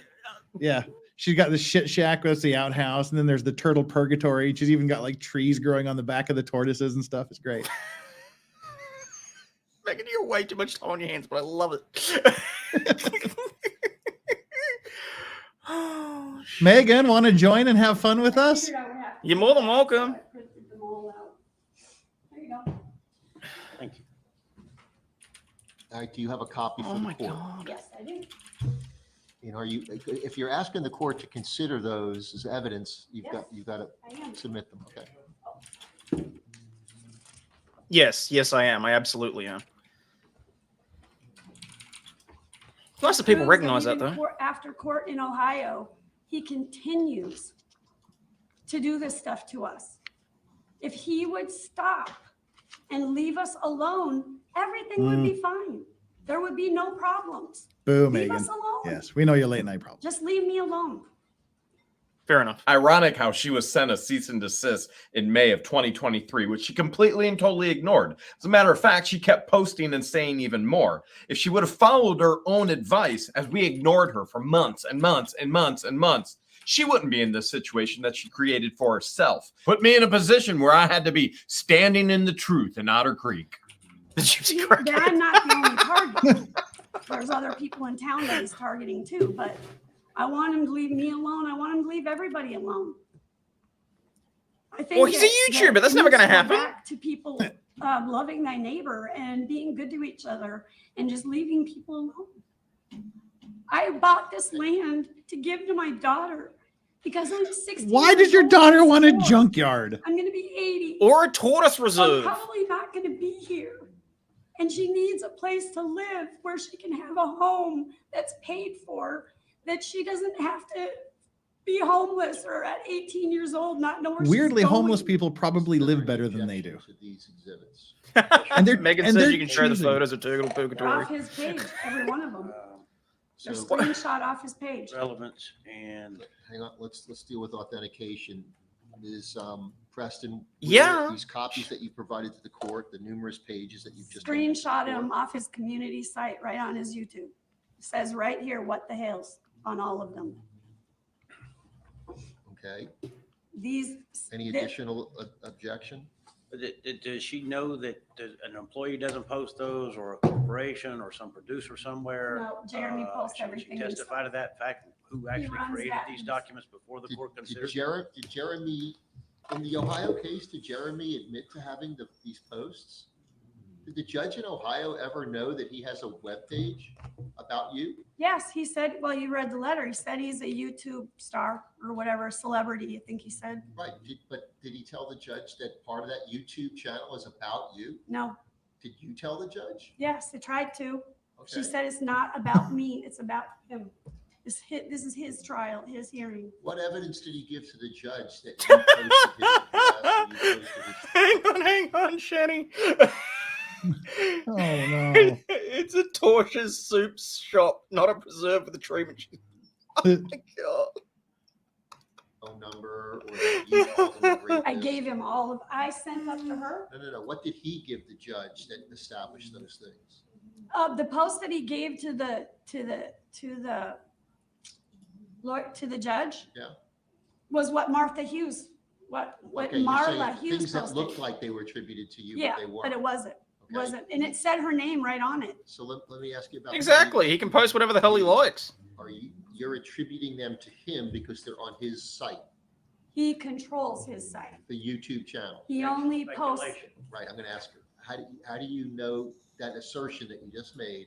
He controls that site. How do you know that? Because that's his, why would he let anyone else get? Okay, so I just want to stop there because I can see how some people might be seeing the judges acting as a lawyer and walking through the foundational issues here. Because he's basically saying, how do you establish that you can make this claim? And as a lawyer, I'm sitting here going, yeah, okay, these are questions that if she had a lawyer, they would be answering on her behalf without the judge having to prompt. So I haven't seen anything yet that shall we say this is all her fabrication. Even if her assertions were true, First Amendment, bitch. It's, if nothing else, is for entertainment value. It's artistic because it's, unless he's obtained any footage or anything illegally, it's his own opinion. He can say whatever the fuck he wants. Get on and post these on his site. Does he have pictures of himself on it? Yes. It's his What the Hales on YouTube, his community page. Some of these are also from. Well, and also, if I can comment just for a quick post that second, he this is made. also a judge who is kind of genuinely confused by her, because he's like, well, this thing was fraudulent. Well, did you tell him that? Did he tell? No. Did you tell him that? Yes. Okay. Well, then did you tell him this? Yeah. Okay. So the judge is like, okay, so, but see, this is the weird thing. He's like, okay, you've just basically gotten rid of all the objections you could possibly have for why the Ohio order wouldn't be a thing, but then you don't recognize the Ohio thing. Because he was like seeing if there's any reason why this Ohio thing was wrong, and he basically gets her to remove all possible reasons why it could have been a wrong decision, and then just ignores it. So is this just is this judge just following in Schrader's footsteps, where literally if she just keeps badgering him, he changes his mind? If I remember correctly, there was one point where he said, something along the lines of, I'm not sure what the standard of proof is in Ohio, and I'm not sure it meets the Florida standards.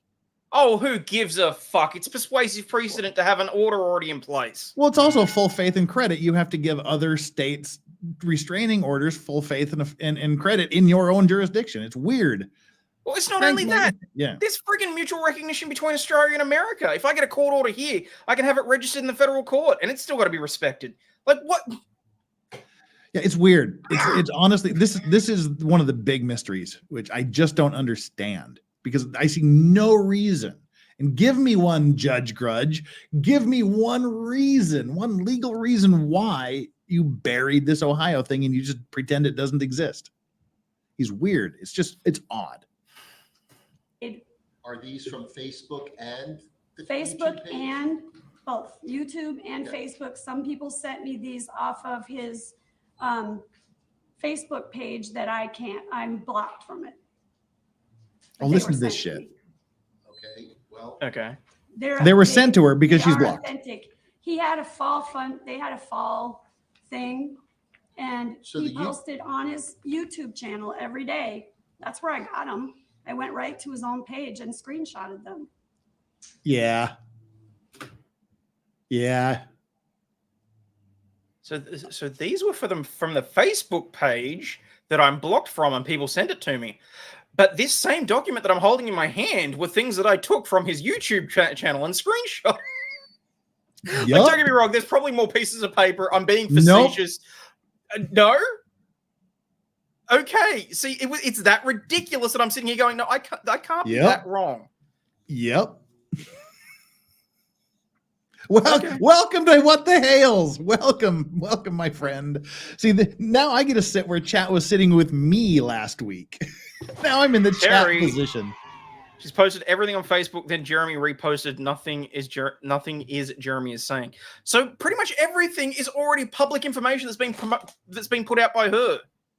Is that? See, this is fun. You're me last week, and I'm chat last week. You sit and watch and go, yeah, you are confused, but it's because you're supposed to be. Well, see, here's the problem, Blitz and Buki. Minor problem is that there are, obviously not in America at the moment, but I mean, there have been people who've been arrested over memes. So yeah. Whew. It's all about us. All of these, every one of these is about us. I didn't take any of them. That's her ultimate plan. About us. None of them. All right, so hang on a second. So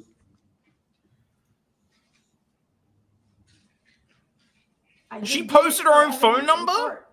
that's what we're getting to, is whether there's going to be admitted as evidence in court. So there's an objection to authentication, and they say his company name on it right there, and I can show you right now on his YouTube channel. But is your blocked from it? That it's no, not YouTube. Sorry. Unless they're having somebody go delete them right now. Can you pull up his Facebook page? Yes. I Now, like my that phone glass, the have- stuff that frosts over. I thought you were blocked from his Facebook. No, I can't pull up his Facebook. I can only pull up YouTube. All right, all of these, that's what I'm saying. The YouTube ones, are on YouTube because you see them there. Yeah. The Facebook ones, you're saying somebody gave them to you and I told think you there's that they're only on. one or two of those. These are all from YouTube. Most of these are YouTube. Well, that's the thing, is most, we're not going to, it's specific. Sir, I'm telling you, they're his. They're him posting them. I know you're saying they're All his. under What the Hales. His page, his channel. No one else can get to his channel and post. He has copyright things. He's pissed so badly, but I don't want to miss everything this. locked up so tight. Nobody could get in there and post stuff Hang on. other than him. Everything he's got is copywritten and Hang on a second. Okay, I can hang pull on, up- hang on. No, one thing that she clearly does not know about YouTube. You can have a brand channel account that is linked to multiple emails that multiple people have access to. That does not necessarily mean he's the one uploading the videos. Yes, he may be the one in the videos. Technicality, but I'm a lawyer. I love technicalities. his YouTube channel and you go to community, they're all there. Hang on, we don't need to do that. Mr. Hales is right here. Yes, exactly. That's a her problem. Ask him straight out.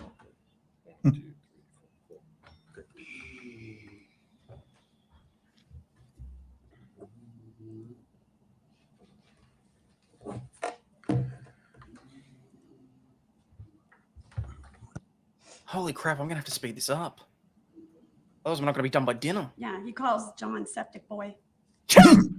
There, thus the septic boy meme was born. His page. Right I there. get it now. I screenshotted everything and then I printed it. All right, hang on a second. It's contrary to what you said a few minutes ago, which is the Facebook posts, which are lesser in number, were provided to you Yeah, by somebody I'll else. try and see which ones that there. Okay, well, hang on. there is. Ma'am, I might be able to solve this whole problem. Florida statute 9615 allows the court to call witnesses that are question witnesses. Mr. Hales is a witness. We can get to the bottom of it. I'm wondering at this stage and trying to determine at this stage if what Okay. was handed me is going to be admissible. I will give Jeremy some credit here, specifically because of what the judge just said. He literally just said that I'm going to be asking questions of Jeremy when he gets up here to try and get to the bottom of all of this. This is moving from the adversarial position to an inquisitorial position, which is not the way that America or Australia have their court systems set up. Whilst the judges have discretion to be asking questions, it should be her asking the questions of him, and the judge should be intervening as necessary. Now I'm starting to get it. This is the beginning. This is where we're approaching turning point here. Okay. And on that note, I am going to have to take off. I've got some afternoon stuff to do here. It's, No worries. Appreciate it. time sensitive. I got 30 minutes to get where I need to be. Enjoy. I know exactly what's going to happen. Enjoy. I'll talk to you later. Cheers, mate. All right, everybody, make sure you like and subscribe to Aussie Overlaw'd. He's a good man. Appreciate it. Welcome right. aboard. Talk to you later, brother. Bye. This is going to be fun. Bye. All right, in which case I'm going to make myself bigger. There we go. All right, let's have a look. This way you guys can get the full facial expressions as shit goes on.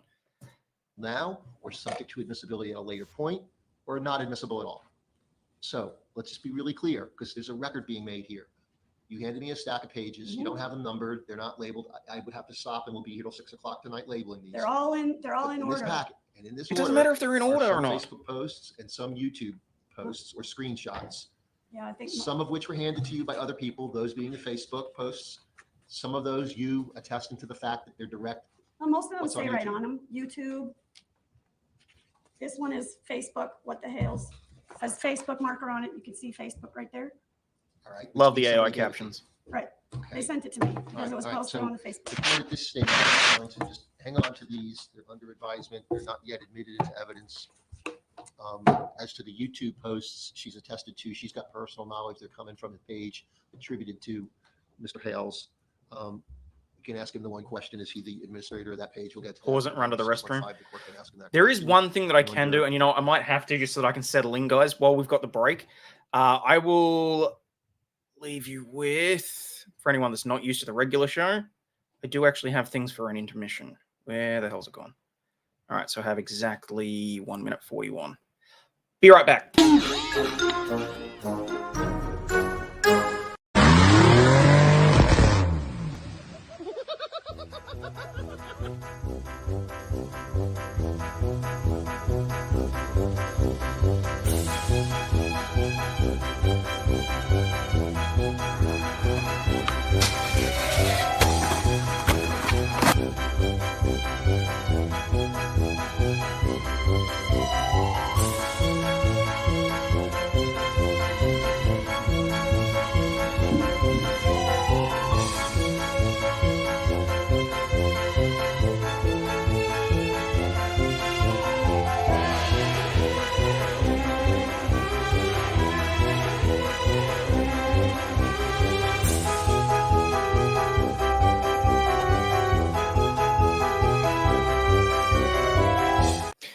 Okay, thank you for bearing with me about that. Thank you. All right. As it relates to the Facebook, since they were given to her and she has no access, we can clarify that at a later stage if it becomes necessary. I want to go back to the question of the alleged substantial emotional distress it's caused you. For the record, John, objection asked and answered 3 times now, I think. Well, Yeah. I don't know that she's ever answered a question directly. And so part of it is problematic. It's getting a run-on explanation as opposed to a direct. And I don't know why that is. Well, what do you want me to say? Okay, I have to go to counseling now to deal with it. It's making me fearful in my life. I have anxiety anyway, medical induced anxiety because of the medical issues I have. So it's intensified my anxiety 100% because I don't know what's going to happen next. I'm terrified of losing my rescue, which is my only legacy to my child. Yes, I washed my hands. I'm not worried about Thankfully, fishing my game. toilet's playing like and right losing there. it. For streaming purposes, I put my streaming right there. Right. I want to leave. I can her try and put the something that will volume keep up. her I don't know if it'll having make a something difference, to though. do in her life. If I die and she's 20 years old or 18 years old on that property, I've got it set that someone's going to come and take care of her. But I want her to have something. I want her to have something to love and to have from her mom and But teach you're her how saying to. that it's not of value right now. because No, of but what it he's will done. be. I just became a 501c3 and I have been bombarded with bad reviews, with trouble. He went into Winn-Dixie and he told them a whole big story, a whole big lie.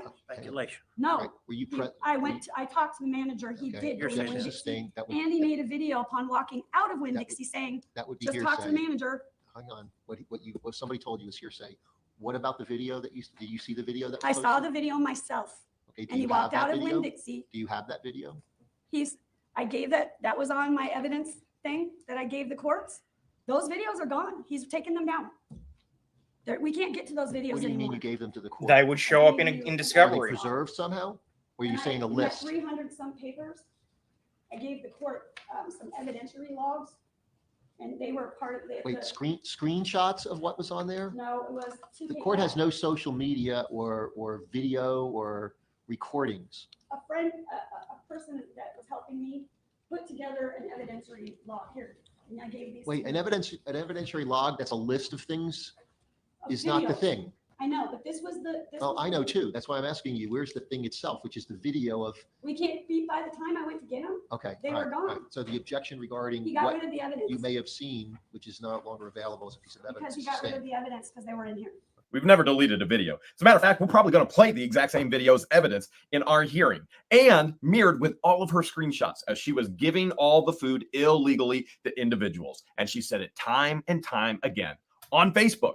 I got And you. I already provided those to the court. So he knew that I was going to use them and he got rid of them. He went into Winn-Dixie.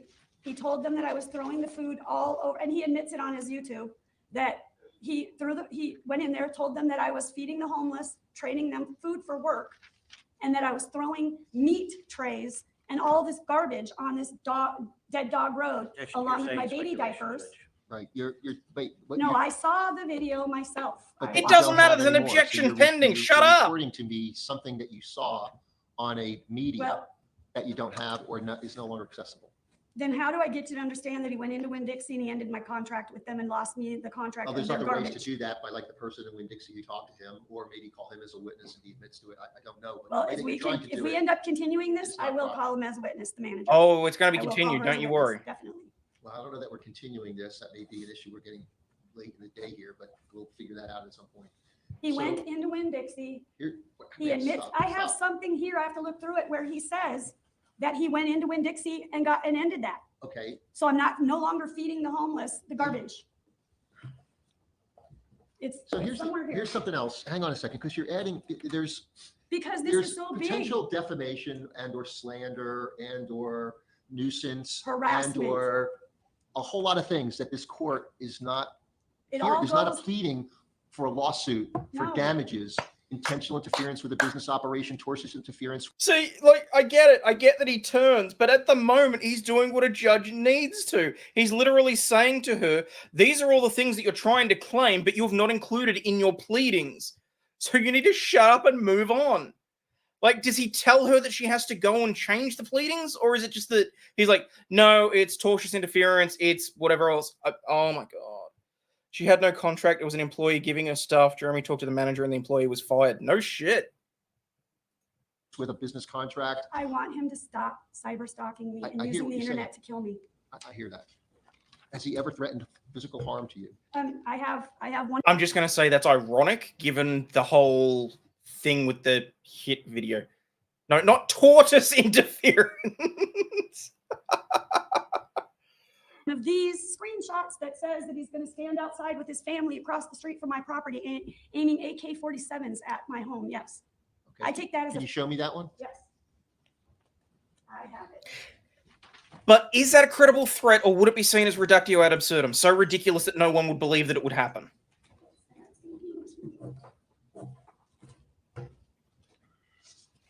Now the bailiff is There's trying to been a step tank, in to A assist. grenade launcher. He said that the town of Otter Creek twice. He A said that tank? the town of Otter Creek was going to lynch me by my neck, hang me by my neck. What is he saying he's going to do? Or is he asking the town? Does he have control over the town's He people? goes to the town meetings and is very in control of the town. Yeah. Yes, he is. They are best friends. The mayor of our town and him are best friends. You said you had a post or you saw a post where he's saying he's going to stand with AK-47. Yeah, I got it. That's Okay. what I'm looking for. It's in one of these right here. I'm just trying to see which one it was in.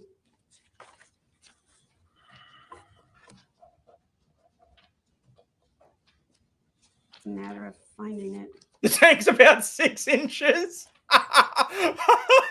If there wasn't so many. Hang on. Are you fucking serious right now? It's a toy tank.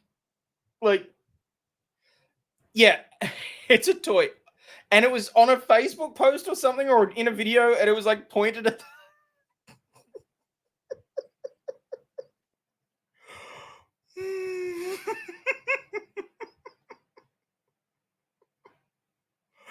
Oh, that's funny. Hang on, there was something there. Someone said something that I wanted. Someone organized. Yeah, and she's like, no, it's fine. All the pages are in order. And he's like, no, not only are they not numbered. Oh my God.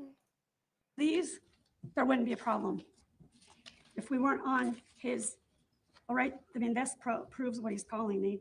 Evil, turd, psychopath, lazy. You've already Hang on, I testified tell to you that. what. I The tell piece you that we're what. Looking for, if you I'm have trying to it. find it. It's here. I'll stand In here and case look Vice at is it. still I have watching it. while I he gets brought it on ready. purpose.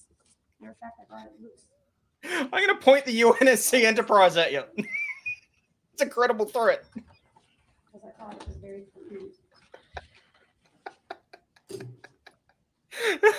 I've been signed up right here. Is it in the packet that you already handed to the court, or it's separate? No, you do have that one though, because I sent that 300 pages. All right, so you hand into the court a page. Because he's giving it too much. On his video. And you're saying, can you show Mr. Feather the page that you're pointing to? Or you're... Look, I'll be honest. When this all started, I said, yes, the judge has to give a certain level of leeway to pro se litigants. He's still doing an amazing job. And if this ended at the end of this hearing, I would be saying, yeah, okay, he did exactly what he had to do in order to deal with a batshit crazy woman. The fact that this goes on for another, what'd you say, 5 hearings?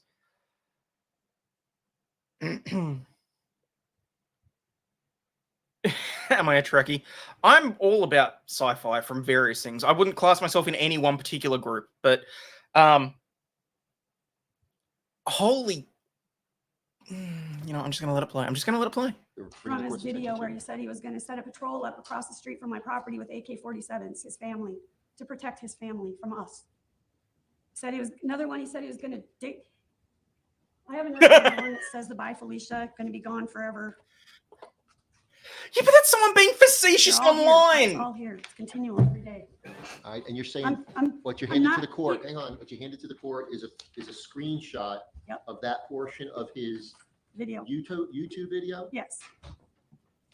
And you saw that on the YouTube page Yes. of What the Hales? Yes.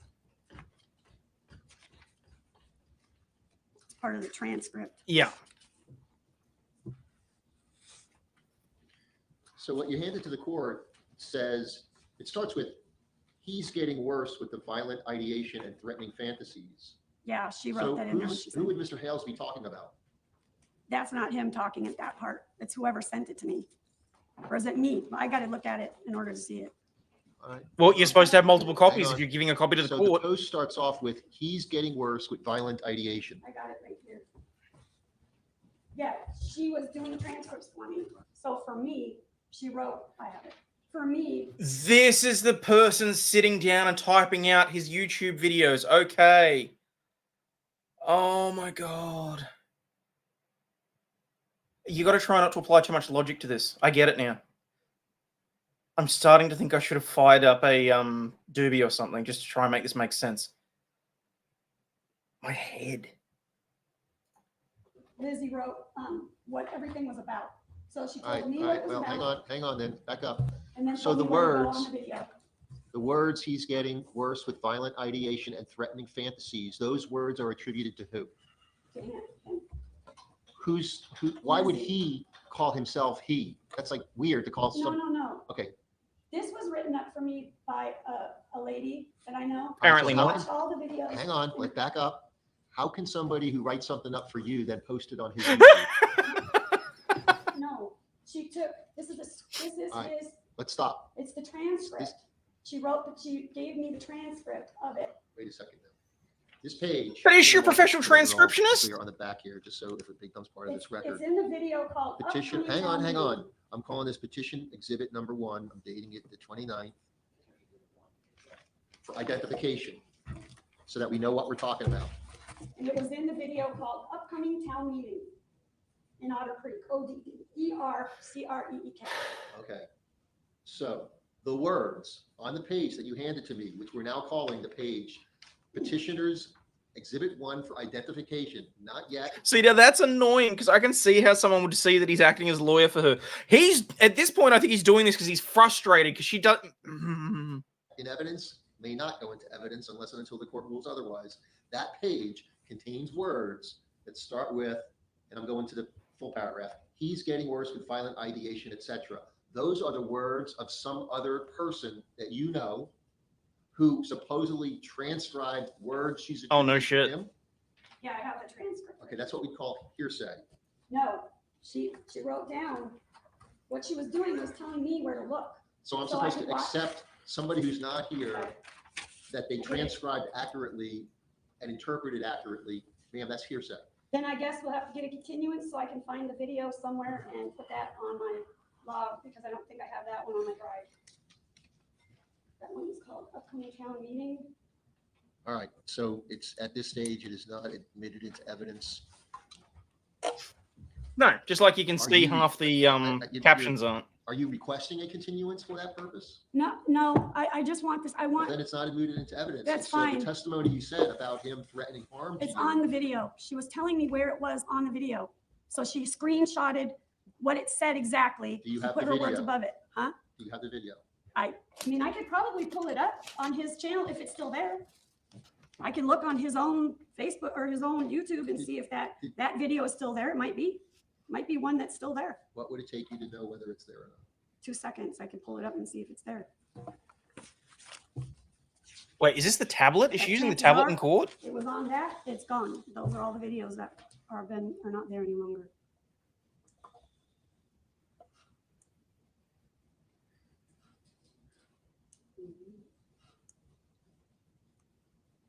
And just understand, I haven't, We can only there's hope. also argument to the weight, even if it's an exact, it's still, I don't know. These are the things that he does. I mean, in hey, his it's videos not cotton that tipped. puts I can his always- fans all hatred towards us. Right, but what I'm saying is the words on this page are Scaring me half to supposed death transcript, quote unquote. from his own video. Is there a video? Yes, I'm looking for it right now. I'm going to type it in and see if it comes up.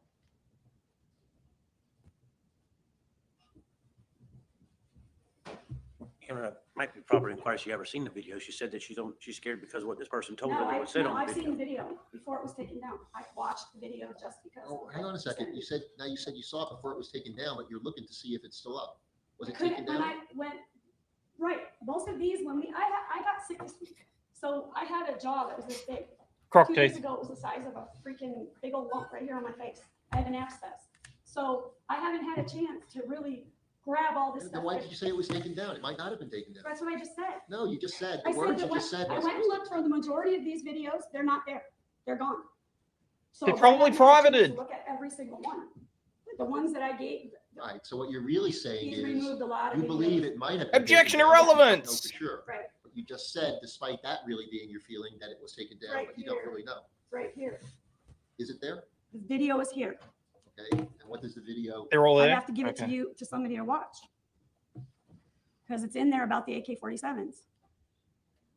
Well, why don't you stand over here, Mr. Feather, if you want to approach too, if you can hit play, let's take a look and see what it is. Say that. Sidebar. Regardless of what it says, there's no evidence that Jeremy Hales posted it. It's his video. Well, But he has Sir, his look at him. voice, he's got a comment No, there. it's alive. It's yeah, well, alive. He's responsible because the statute includes communicate or cause to be communicated. And when Mr. Hales testifies, he can explain the structure of It's his how many video. people, if any, control. That's him. Sorry.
Oh my God, it's still going.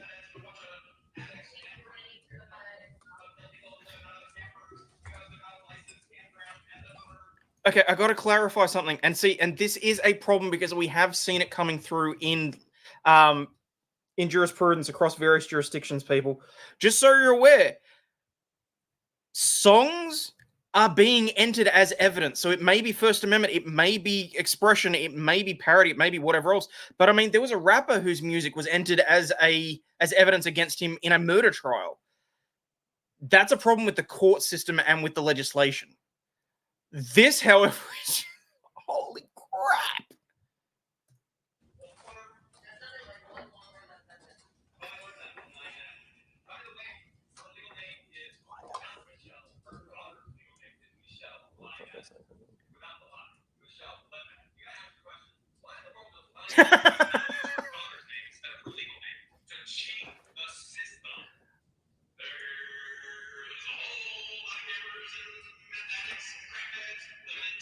Can you tell me when, if ever, it gets to any threats of use of firearms? Normally it's in the first half of this, and it's live. He didn't, as far as I can tell, he would not have had a half decent basis. It's not, there's no real way to object to that because it is a piece of evidence that has been entered and the judge himself wanted to view it in order to determine its impact. There actually isn't a reason that his lawyer could have objected to that, in my legal opinion. It's just stupidly ridiculous. Oh, Lady Overlaw'd. Oh, you're bringing me a cupcake, aren't you sweet? It'll melt. It'll melt in the heat? Thank you, sweetheart. Oh, yes, thank you. Also, thank you very much. The sandwiches were delicious. You're amazing. Could I have another Coke? It is roasting in here. Thank you. I'm just losing my shit over this trial. You can't wait. I cannot wait to talk your ear off about this later.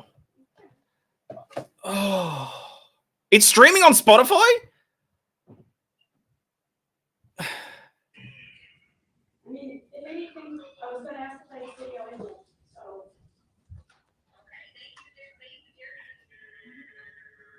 And now they'll start talking and they'll explain everything. What he's talking about.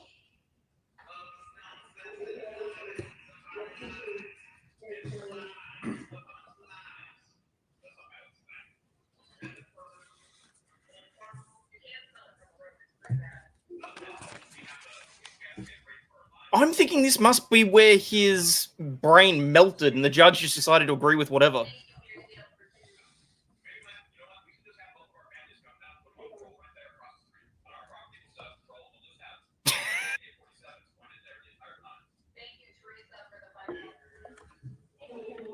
That's all. So, Mr. Feather, you hear? We should have both families line up, and we can have AK-47s pointed at them the whole time. It says that right after we have to be afraid of them, and allegedly because they're attributed to the fact that there's Little Overlaw'd bought the Coke. crackheads, meth That was heads pretty cute. camped She's out like, there. Daddy, do you want anything else? There was one camper, Ma'am, hang on. Jenny. I want the record to reflect what those statements were. We have to be afraid. This is Mr. Hales on that video from that YouTube being presented. Yeah, and I'd say it's probably closer to 104 in here. As well, as a monitors and crap. landowner close in proximity. We should have both families line up, and we'll have AK-47s pointed at them the whole time. I'm not saying that's against the law or anything, but that's the words. At this point, those are the words that were just stated. I defer to the court. Do you disagree? I wasn't paying attention, honestly, Judge. All right, I don't know that we can back it up. What the court heard and what the court's going to find is Mr. Hale saying we have to be afraid of them. We should have both families line up and we will have AK-47s pointed at them the whole time. Objection relevant. I don't know what that's to do with what we're here on today. Hey, Audra. Hope you're doing all right. Well, because the impact of somebody with tens of thousands of followers may be causing to be communicated certain messages. That's the relevance Exactly of it. my point, Your Ma'am, Honor. hang on.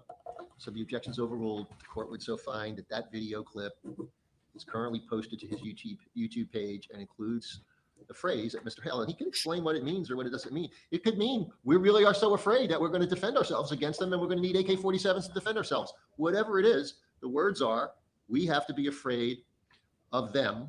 We should have both families line up, and we will have AK-47s pointed at them the whole time. I think that goes to the basis for the injunction in Ohio that was related to them pulling guns on them and making threats. No guns were pulled on him. I think I'll ask those inquiries. Sorry. Was that true? No, I'm saying there's lots of arguments to make to the weight of it, but nonetheless, those are the words that are part of this record and what they mean. That this item that was marked for identification as petition number 1 is not in evidence, yet what is being publicly displayed, which is Mr. Hale's statements that I've now read into the record 3 times, are statements attributed to him. There's a question of whether or not those statements, in conjunction with all the other evidence, are statements that can be construed as directly or indirectly being communicated or causing to be communicated. And this court has to consider it in light of that. And if you want to hear a case that describes just that, where the second DCA in 332 Southern 3rd 1079 Strober versus Harris, where these were competing, the petitioner and the respondent had competing YouTube channels and or Facebook posts and or other social media, both broadcasting against each other, and the respondent had the case dismissed at the trial court level, and the second DCA reversed because it said, second DCA, the statutory definition of cyberstalk includes not only messages, quote, communicated, unquote, by the respondent, but also messages, quote, caused to be communicated, unquote, as well. And what happened in this case, is what the court said, is the question of whether the publicly posted videos caused threats to be communicated is a crucial part of the statutory definition that the court below conspicuously failed to address, which is why this court is doing just that. We're trying to address that. The trial court mistakenly, which is why they were reversed, engaged in a narrow interpretation of the statutory standard and disregarded Ms. Strober's express allegations and evidence that Mr. Harris, the respondent, had caused the threats to be communicated, even though the court affirmatively found that she began receiving them after she appeared on Mr. Harris's channel. And so the question is the cause to be communicated language. Additionally, and I presume that you're aware, you should be, this court is, that Strober and Harris was decided under the 2020 version of the statute.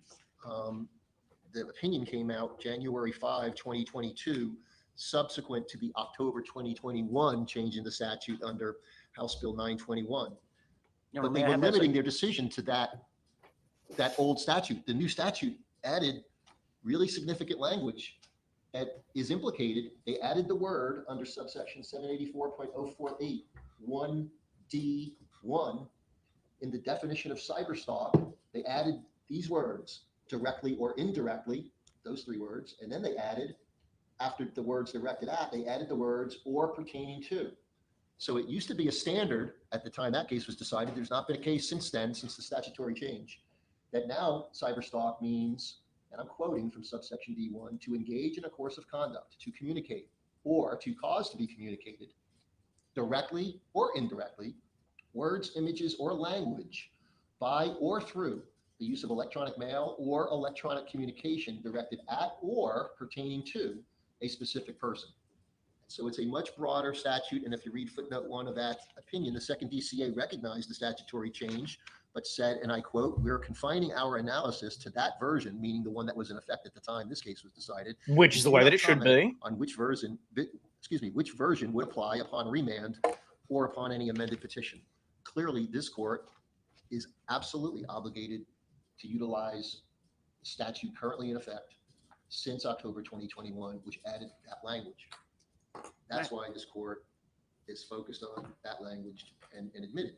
The weight to which it should be given is something to be argued at the appropriate time. I think I can help you with that. So the argument is on relevance. I'm establishing for this record why this court's admitting it, and it's relevant. It may not have been relevant in 2020. But can I get the citation, Judge? Oh, that's sorry. 332 Southern Yeah, 3rd. I get that. 1079. What this law means. The judge has to take into account the fact that this may be the first case decided since the enactment of the new thing. And yeah, I get it. It effectively looks like he's trying to make sure that the precedent is set in a way that he wants it structured, which in my mind is inappropriate. All right, what did Jeremy have to say? means is I could be held accountable. George and I can be held accountable for any illegal things or inappropriate communication that viewers do. Now, I know what you're thinking. The person who actually does it should be held accountable. Yeah, I agree. Yeah. And that's why George and I have said from the very beginning of this, don't ever do anything illegal. You're putting us in a position if you have. Don't do it. We've always told you, let us handle everything legally the right way. Thank you, Jeff. You are. And did the court find that it was directed at or to someone? Well, what happened in this case, factually, Is is that the allegations were the cyber stalking was by directly sending and causing to be sent through others threatening and disturbing messages from the followers or fans of this YouTube channel. The petitioner alleged through the videos published to the respondent's YouTube channel that the respondent was directly threatening her and also had incited threats against her from his viewers. Among other things, she alleged that he falsely accused her of child abuse. That's happening here. Announced her home address online and published a photograph of her minor daughter. All of those facts are relevant to here because we've already received testimony not yet subject to cross-examination, not yet accepted and adopted as competent substantial evidence by any means yet. We're not there yet. But that defines the relevance of this testimony that has been difficult to discern through run-on narrative from an unrepresented pro se litigant. And I'm not criticizing, it's just that's what we're dealing with here. But nonetheless, I'm obligated to discern what it is, what it means, and is it dispositive. And if the second DCA meant what they said, and clearly they did, I'm being directed to consider such evidence. I'd like to make this into evidence too, and I have a packet for everybody. These are messages that have been directly sent to me because of these said videos. These are hate, nasty. Okay. All right. Sorry, I gotta take the hat off. It's really hot. I think she's about to get into it. But what sort of messages are these? Are these from third-party fans that are saying nasty things, which she's making it out to be?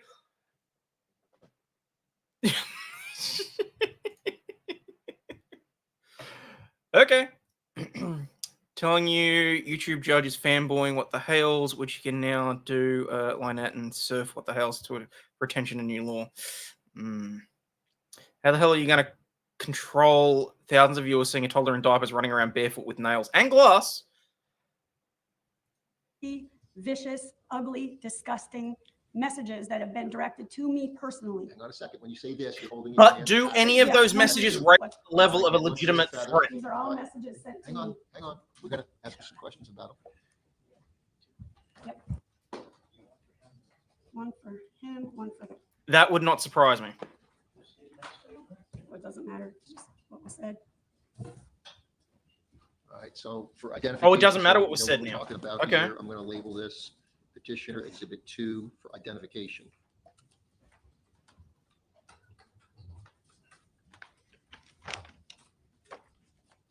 Have these been provided to Mr. Hales and or his counsel before today? Are they part Some of of the them were given to you in the 300. Part of the supplemental? Yes, I had to read. I just had to All right, so redo let me ask everything. you, did you copy these from your own Yes, texts or Facebook or, they're text messages, they're emails, and they are Facebook Messenger messages. and you are the one that screenshotted them and then printed them? Yes, and I still have them on my Messenger, my email. I've kept the originals. All right, and you're saying these are in time following up on Yes, broadcasts that Mr. Hales is conducting on his his YouTube page. yes, and some of them threatened my life. This person here, they threatened my life. Several of them did. Said they were going to come and clean up the town and get rid of me. They were. That doesn't even rise to the level of a conditional threat, and don't you start crying in the middle of court. Like, okay. So, something from collective common law. Now, this one goes back, and this actually does form precedent in both the UK, Australia, and the US. So I can actually attribute this one, and we can talk about this one in some depth. The premise of a conditional threat stems back to a case where a gentleman was charged with assault for threatening to whoop somebody's ass, but for the fact that the court was in town, because there was a circuit court that was literally traveling around the countryside. And basically, some guys got into a fight, and he threatened to kick the other guy's ass, but that he wouldn't because the judge was in town. And it was determined that because that was a conditional threat, it was not a legitimate threat.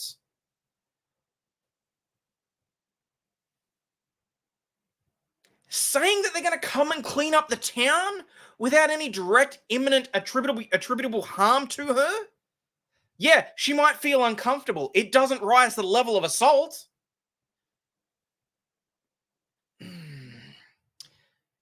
You'd be nice. She fakes cries a lot, then be fine in the blink of an eye. Great. 90% of the town wants her gone, so it could be from anyone or from herself. Okay. They were going to clean the town of Otter Creek. Maybe they're going around with trash bags. Or maybe, just maybe, they were going to clean up all the tortoise shit out of the pond. Okay.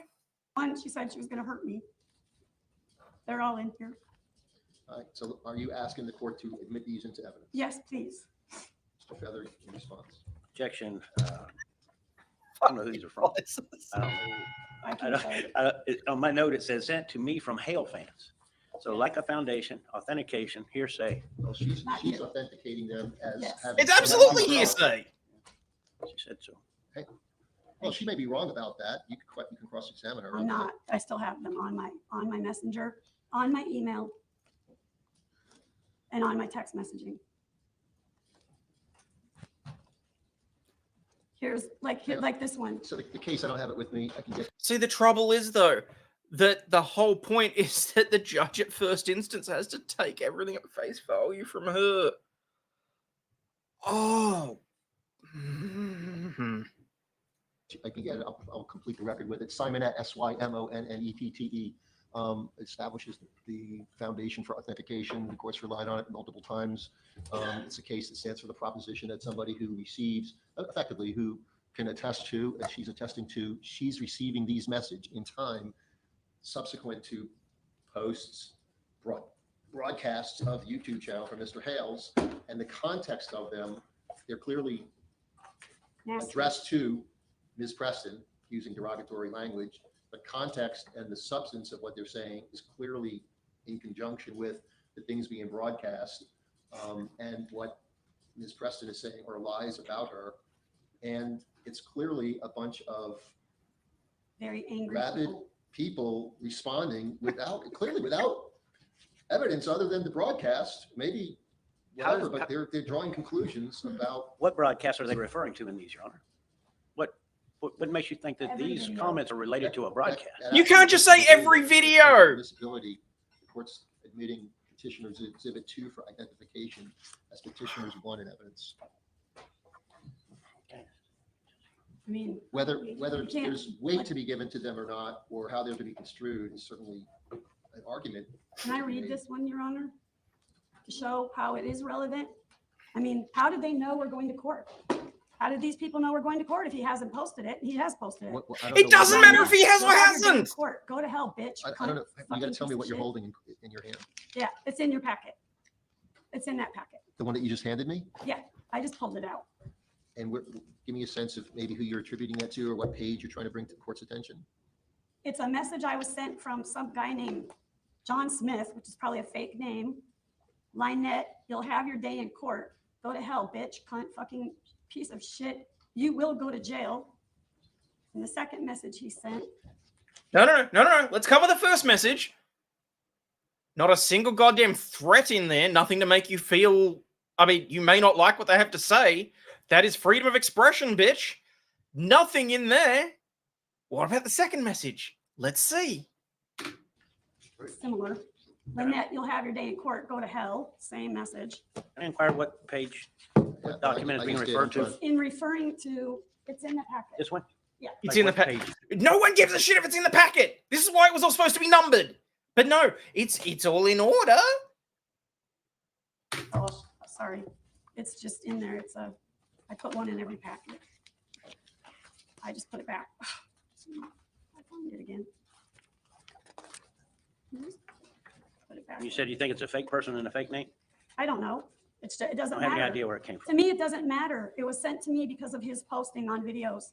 on what a piece of shit liar I am, how I'm beating my child, killing my There we boys. go. It's that single page pulled out. If you can just, oh, here we go. I got it. It's Yeah, I just sent it 1, back. 2, 3, 4, 5. Oh. It's 5 and 6 pages from the back. And there's, Lionette, you'll have your day in court. Go to hell. It's all right, Evie. It'll grow back. And this was done in 2018. Is that correct? no, 19? this is recent. I can pull it up on my November phone. Here, why don't I pull it up? And we'll see when it was. November 3rd Of what year? this year. How do you know that? I'll prove it. Because that's when you, Is it on your It's on the Facebook or your paper. text? And here's another. He emailed me, and so it's on the email, Friday, November 3rd, 2023 at 10:25. So there's a email that's in there, same packet that goes with this. He messaged me. and you don't know who that's from either. Hmm? You don't know who that is from either. Nope. You don't know whether they ever watched the Jeremy Hales video or not. Well, he says you'll have your day in court, you fucking piece of shit. Yeah, I mean, it's from watching Jeremy's stuff. And you, No, that's an assumption. You can't prove that. Yes, it is on the balance of convenience. It's a likelihood. Yeah, that's in there too. You have a Gmail there's a Gmail from John Smith, and it Okay. says the date on it, I've got with the that. exact same one. Holy Exact mother of same Tylenol. Okay, I've got it. I've never had anybody message me like And so this. you're printing this from your email, Mhm. and what you just showed the court corroborates a page that doesn't appear to be an email, but is a page from a text. No, it was an email. Well, Both. He sent me. hang on. The one that I said that was 5 and 6 pages from the back of Exhibit 1 Right. starts out with "Go to hell" and it says "spam" and it's got the little trash symbol and the email symbol and the Mhm. other. That was off my email, Gmail.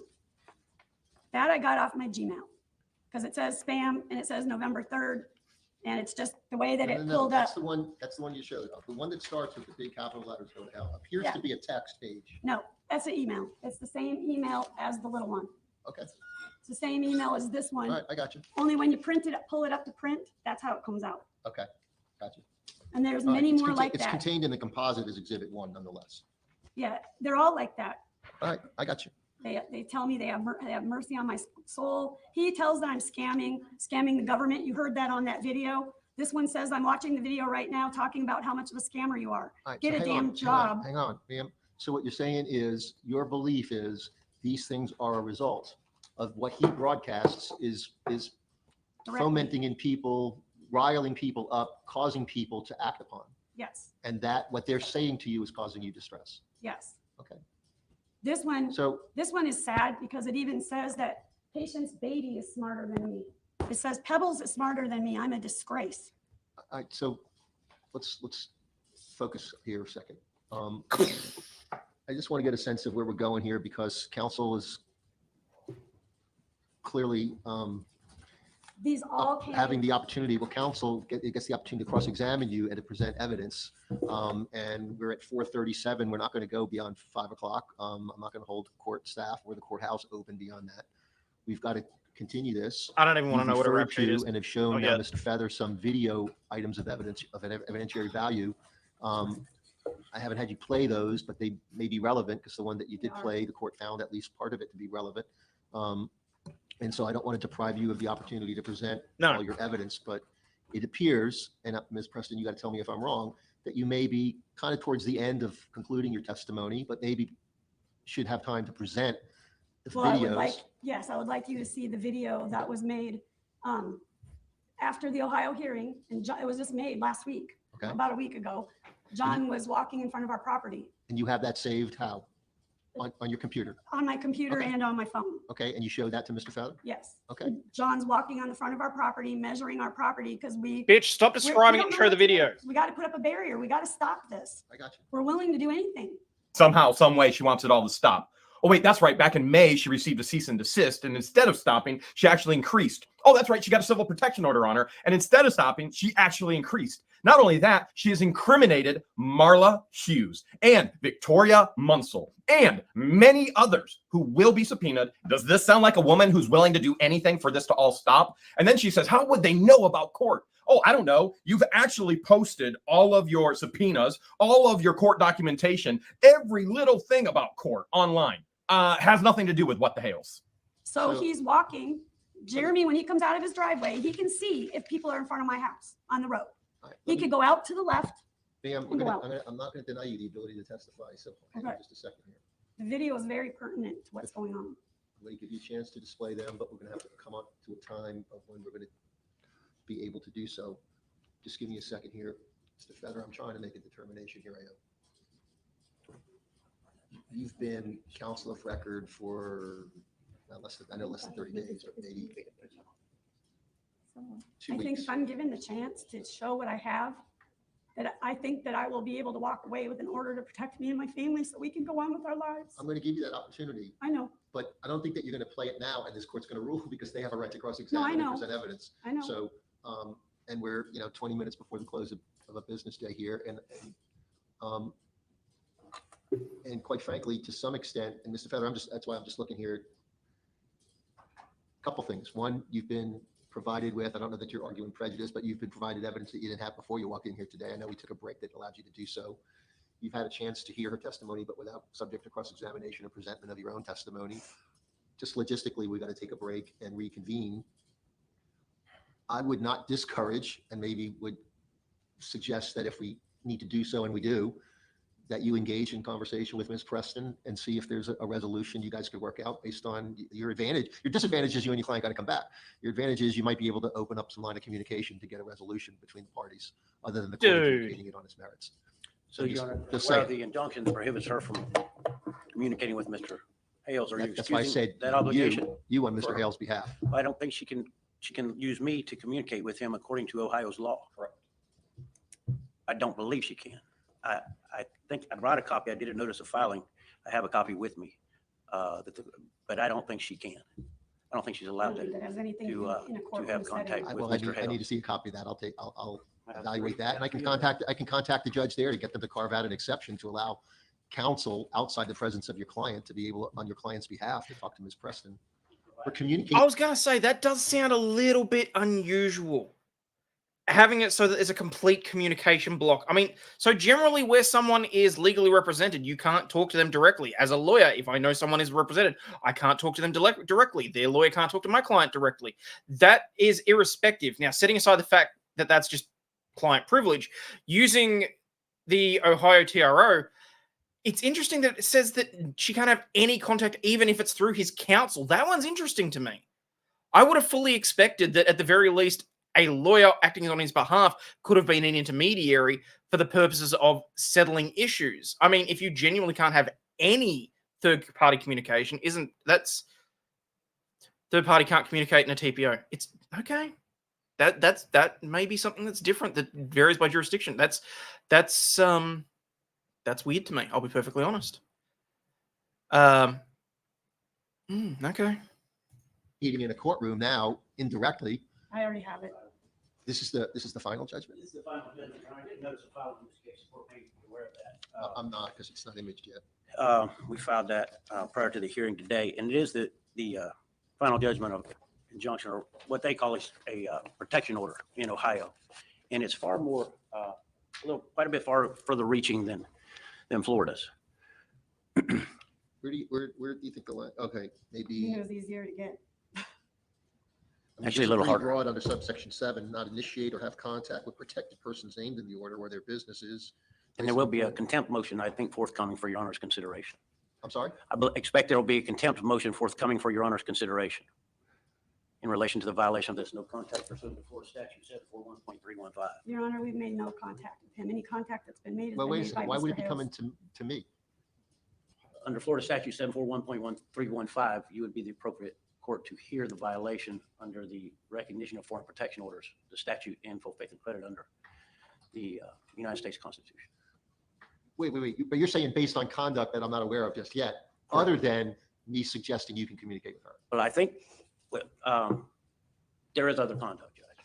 It hasn't been filed. We were hoping to put this baby to bed today, and let these people go on about their lives. That was kind of our prayer, but it looks, I'm afraid we may not be headed that They way. could go on with their lives with an injunction or without an injunction is the issue. If you wanted to adjudicate it on its merits, Yeah, I don't want to deny anyone a chance to be heard. And I'm grateful for that, Your Honor. We arrived at 1. I think we started being heard about 3. We indicated very early on that we weren't interested in continuance of this case. It sounds Okay. like we're being forced into that.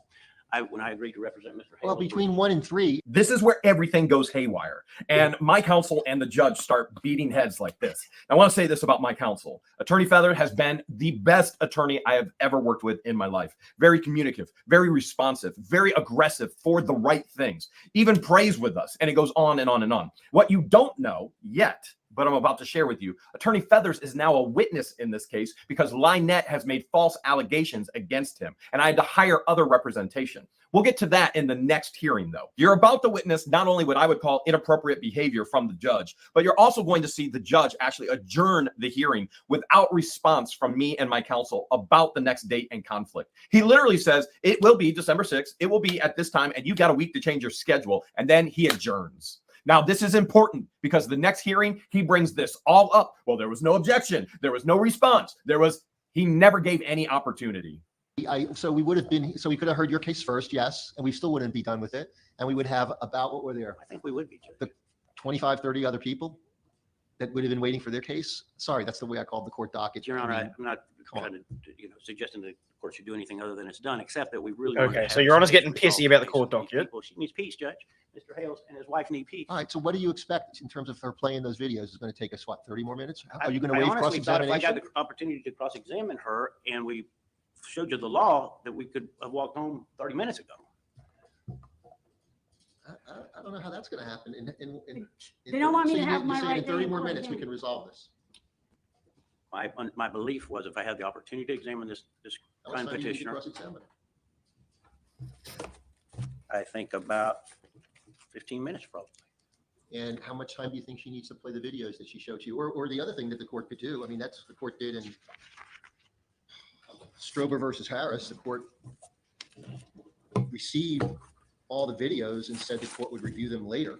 The court did not rule at the hearing, instead promising in light of the initial evidentiary objections to review all of the video material before making a decision. We're talking, I don't remember in that case if it was dozens or hundreds of hours. We could do that here. This is a case that is not your run-of-the-mill. I think we resolved 5 cases in an hour and a half, maybe 6, I don't know. Sometimes I resolve 10 in less than an hour. This is not one of those kinds of cases. I think it could be. We have to give an opportunity to examine the witness, maybe or maybe not present the testimony of the other witnesses that are familiar with the situation, and then look at the law. The law is very clear. Your Honor asked the questions, they weren't answered. There's no substantial emotional distress, which is what's required. It has to be. There's no competent substantial evidence to support that. We can end that hearing now. We have a prima facie case from her testimony, not yet subject to cross-examination, that she's basically paralyzed in her own home, does not feel safe, can't leave the property. Yeah, and if you hadn't extended the hearing unnecessarily, then he probably could have cross-examined her, and this could have. He needs to use whatever tools within her capacity to board it up and to blockade it from other people, hundreds of them at times, videotaping her on a daily basis, that she's suffering from an exacerbation of a prior condition of anxiety, that she's currently now in therapeutic intervention and seeking assistance for that it's persistent, that it's ongoing, and that it's perceived as being threatening to her safety and the safety of her family. So that's what she said. Now, one could argue, oh, some ordinary person would just blow this off and get on with their life. Hang up the phone. And I mean, we'll get to that, and I suspect I'll get an argument about that. And I've read the cases you sent me ahead of time, and you know, one was domestic, one was stalking. The domestic has a footnote that the stalking is part of domestic, and so they analyzed it that way. I'm with you. I know, but it doesn't deny and should not deprive her the ability to present it. And I'm just not going to have my clerks wait here until after 5 o'clock in my court security. And Your Honor, can I say something? No.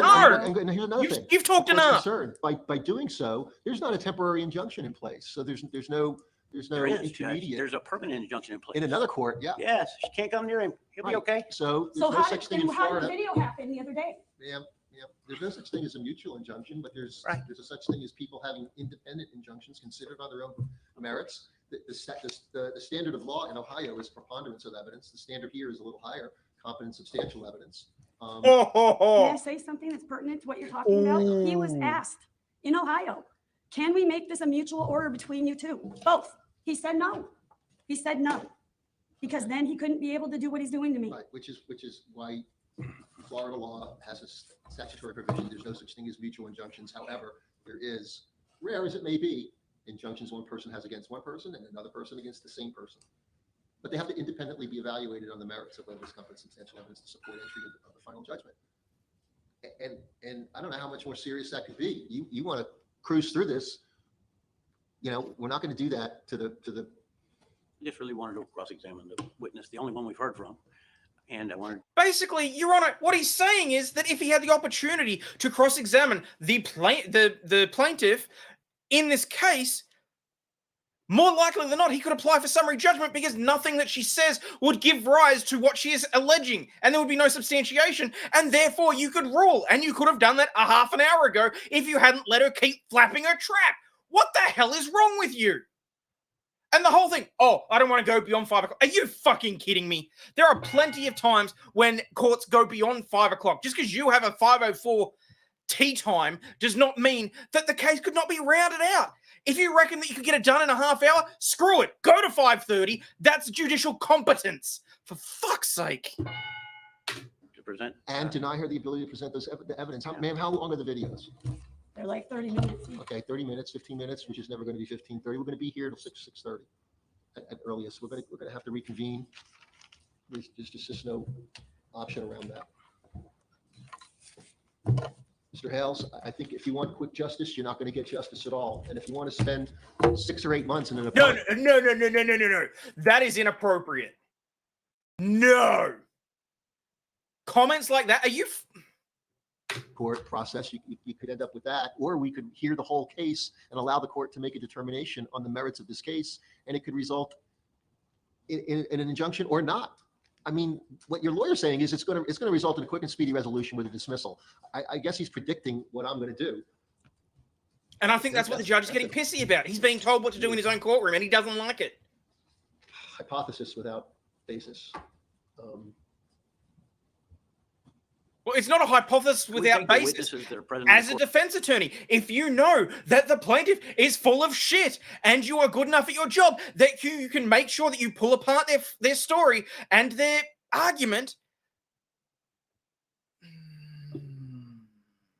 Room says they won't be inconvenienced again, Your Honor.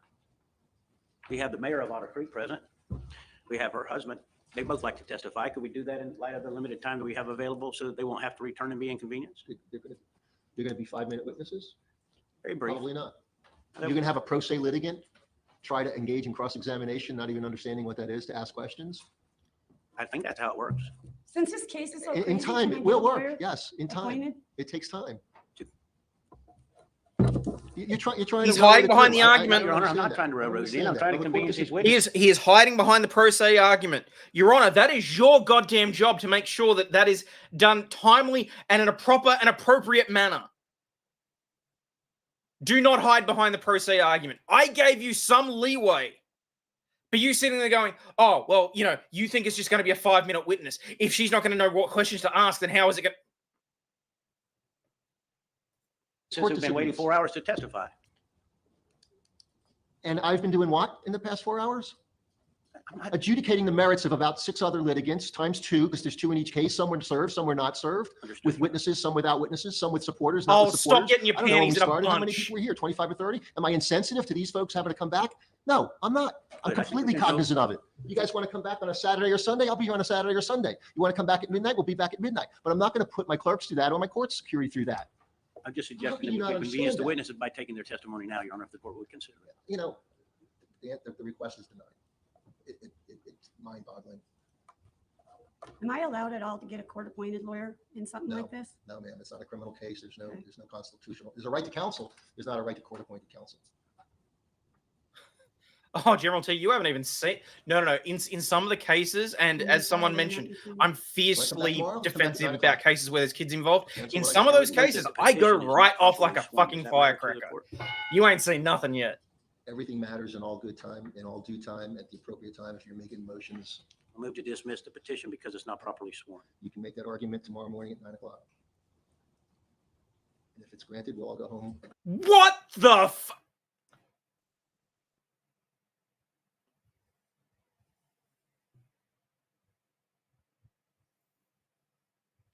That would be the simplest thing that they could sort out in 2 minutes flat. And it has the actual potential to completely dismiss the dismiss the case. And you're making everybody go back at 9 a.m. the next day.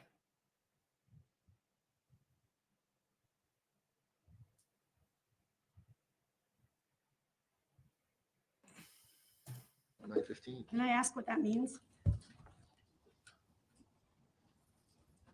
Yeah, I'm not considering adjudicating a legal matter All right, without I just don't know. proper argument presented in support. I think I have a doctor tomorrow, but Unfortunately, I'm coming up on So, time, so I'm probably not going to get into the second hearing. that's fine. Oh, I have a doctor's You're on. appointment, but I'll cancel it. Mr. Hales is having to address matters in Ohio court related to this situation. He has to be there tomorrow morning. He has a flight out. Well, who's the judge in Ohio? Why don't we reach out and see what they can do to accommodate us? Fuck off! So Judge in Ross. effect, we're not going to have it tomorrow because of Mr. Hale's. I have other commitments Calendar. as well, Your Honor. Judge Okay, Ross. so your calendar and his calendar take priority over the court calendar, which I'm real willing to change to accommodate. I want the record to reflect, I'm here to accommodate these litigants and these witnesses to resolve this case. Thank you, Your Honor. And if We're it willing can't to be stay done as long as we tomorrow can. and you're asking for a continuance beyond tomorrow, I'll grant that. But I don't want anyone to be misled into thinking I'm shirking my responsibility to adjudicate this case on its merits. Your Honor, we would be grateful to stay as long as it takes. You're missing the point. It's not about you and me. We have other participants in this, Yes. okay? Our court staff and our court security. And so I'm shutting it down in about 6 minutes. And if you want to come back at 9 o'clock, it's offered to you all. If you can't come back or you're not willing to come back, we're going to do it next Wednesday at 1 o'clock, the 6th. If you have a calendar conflict, you've got a week's time to make a change in your calendar. Fine with me, Your Honor. We'll be back here Wednesday, December 6th at 1 p.m. Stand adjourned. This is just the beginning. The judge hammers on this next hearing that I said I was in Ohio for trial. My lawyer clearly said Mr. Hales has to address issues in Ohio court related to this situation. He never said I was on trial. What I had to go do is I had to go file paperwork for contempt of court, which that hearing will be January That wasn't 10th. a boomer Now, moment. more That was 'cause I happens. didn't The want to next hit the button hearing, that many I get a times. temporary injunction placed on me based on lies that Lynette states about my attorney you're seeing here. Russ the Sus shows up, and so much more. Arrogant prick.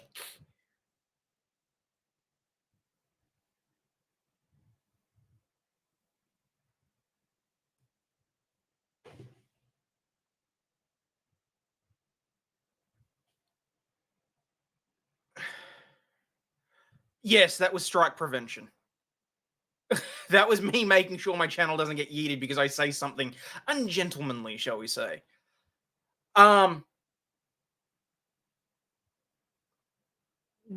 Wow. Holy crapples. Vices wasn't kidding. It was literally like the last 10 minutes of that. What an arrogant head up his ass. Just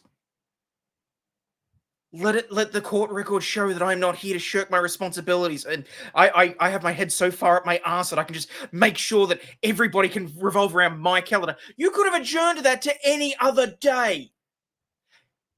Literally. It was a hearing, which means it was less likely to have been in any way spread across multiple days. It was probably set aside for a couple of hours that afternoon. Everybody could have had plans for the next day. Just because the court calendar's open doesn't mean that everybody else's is, especially the witnesses.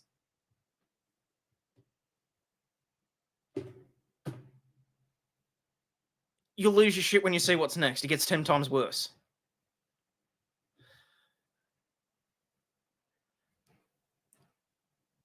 ordinarily my show is at 9 a.m., 10 a.m. my time, which is 6 p.m. Eastern.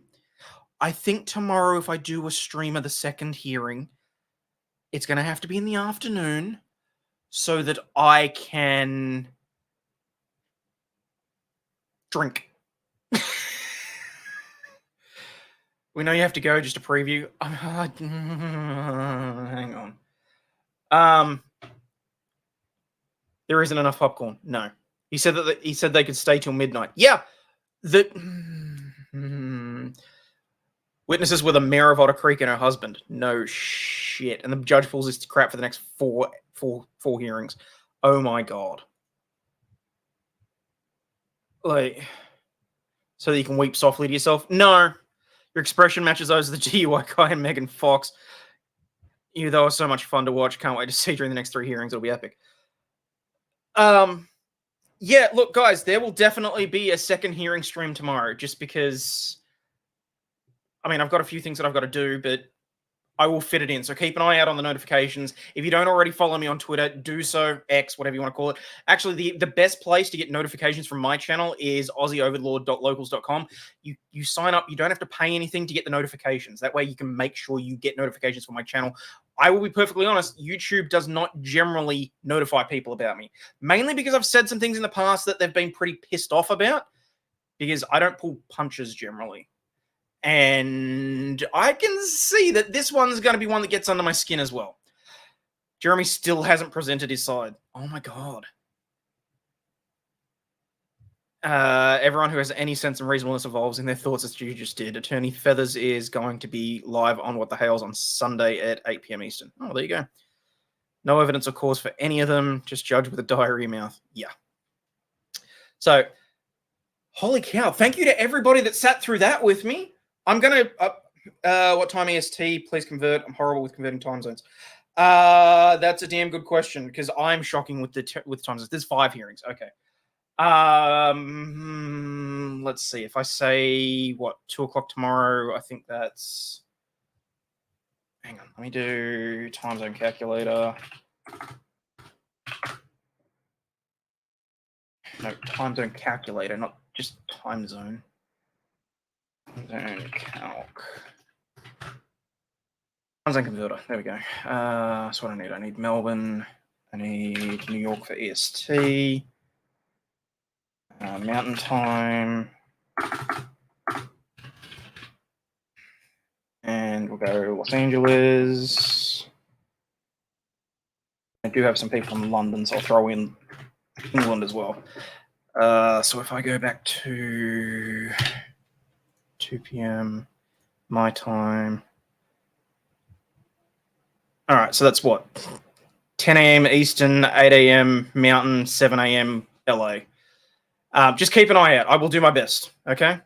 Because that is my little one. For anyone that doesn't know, I have a 5-year-old that demands my attention. So, but anyway, guys, thank you so much for watching. Thank you to everybody that has hit the like and subscribe buttons.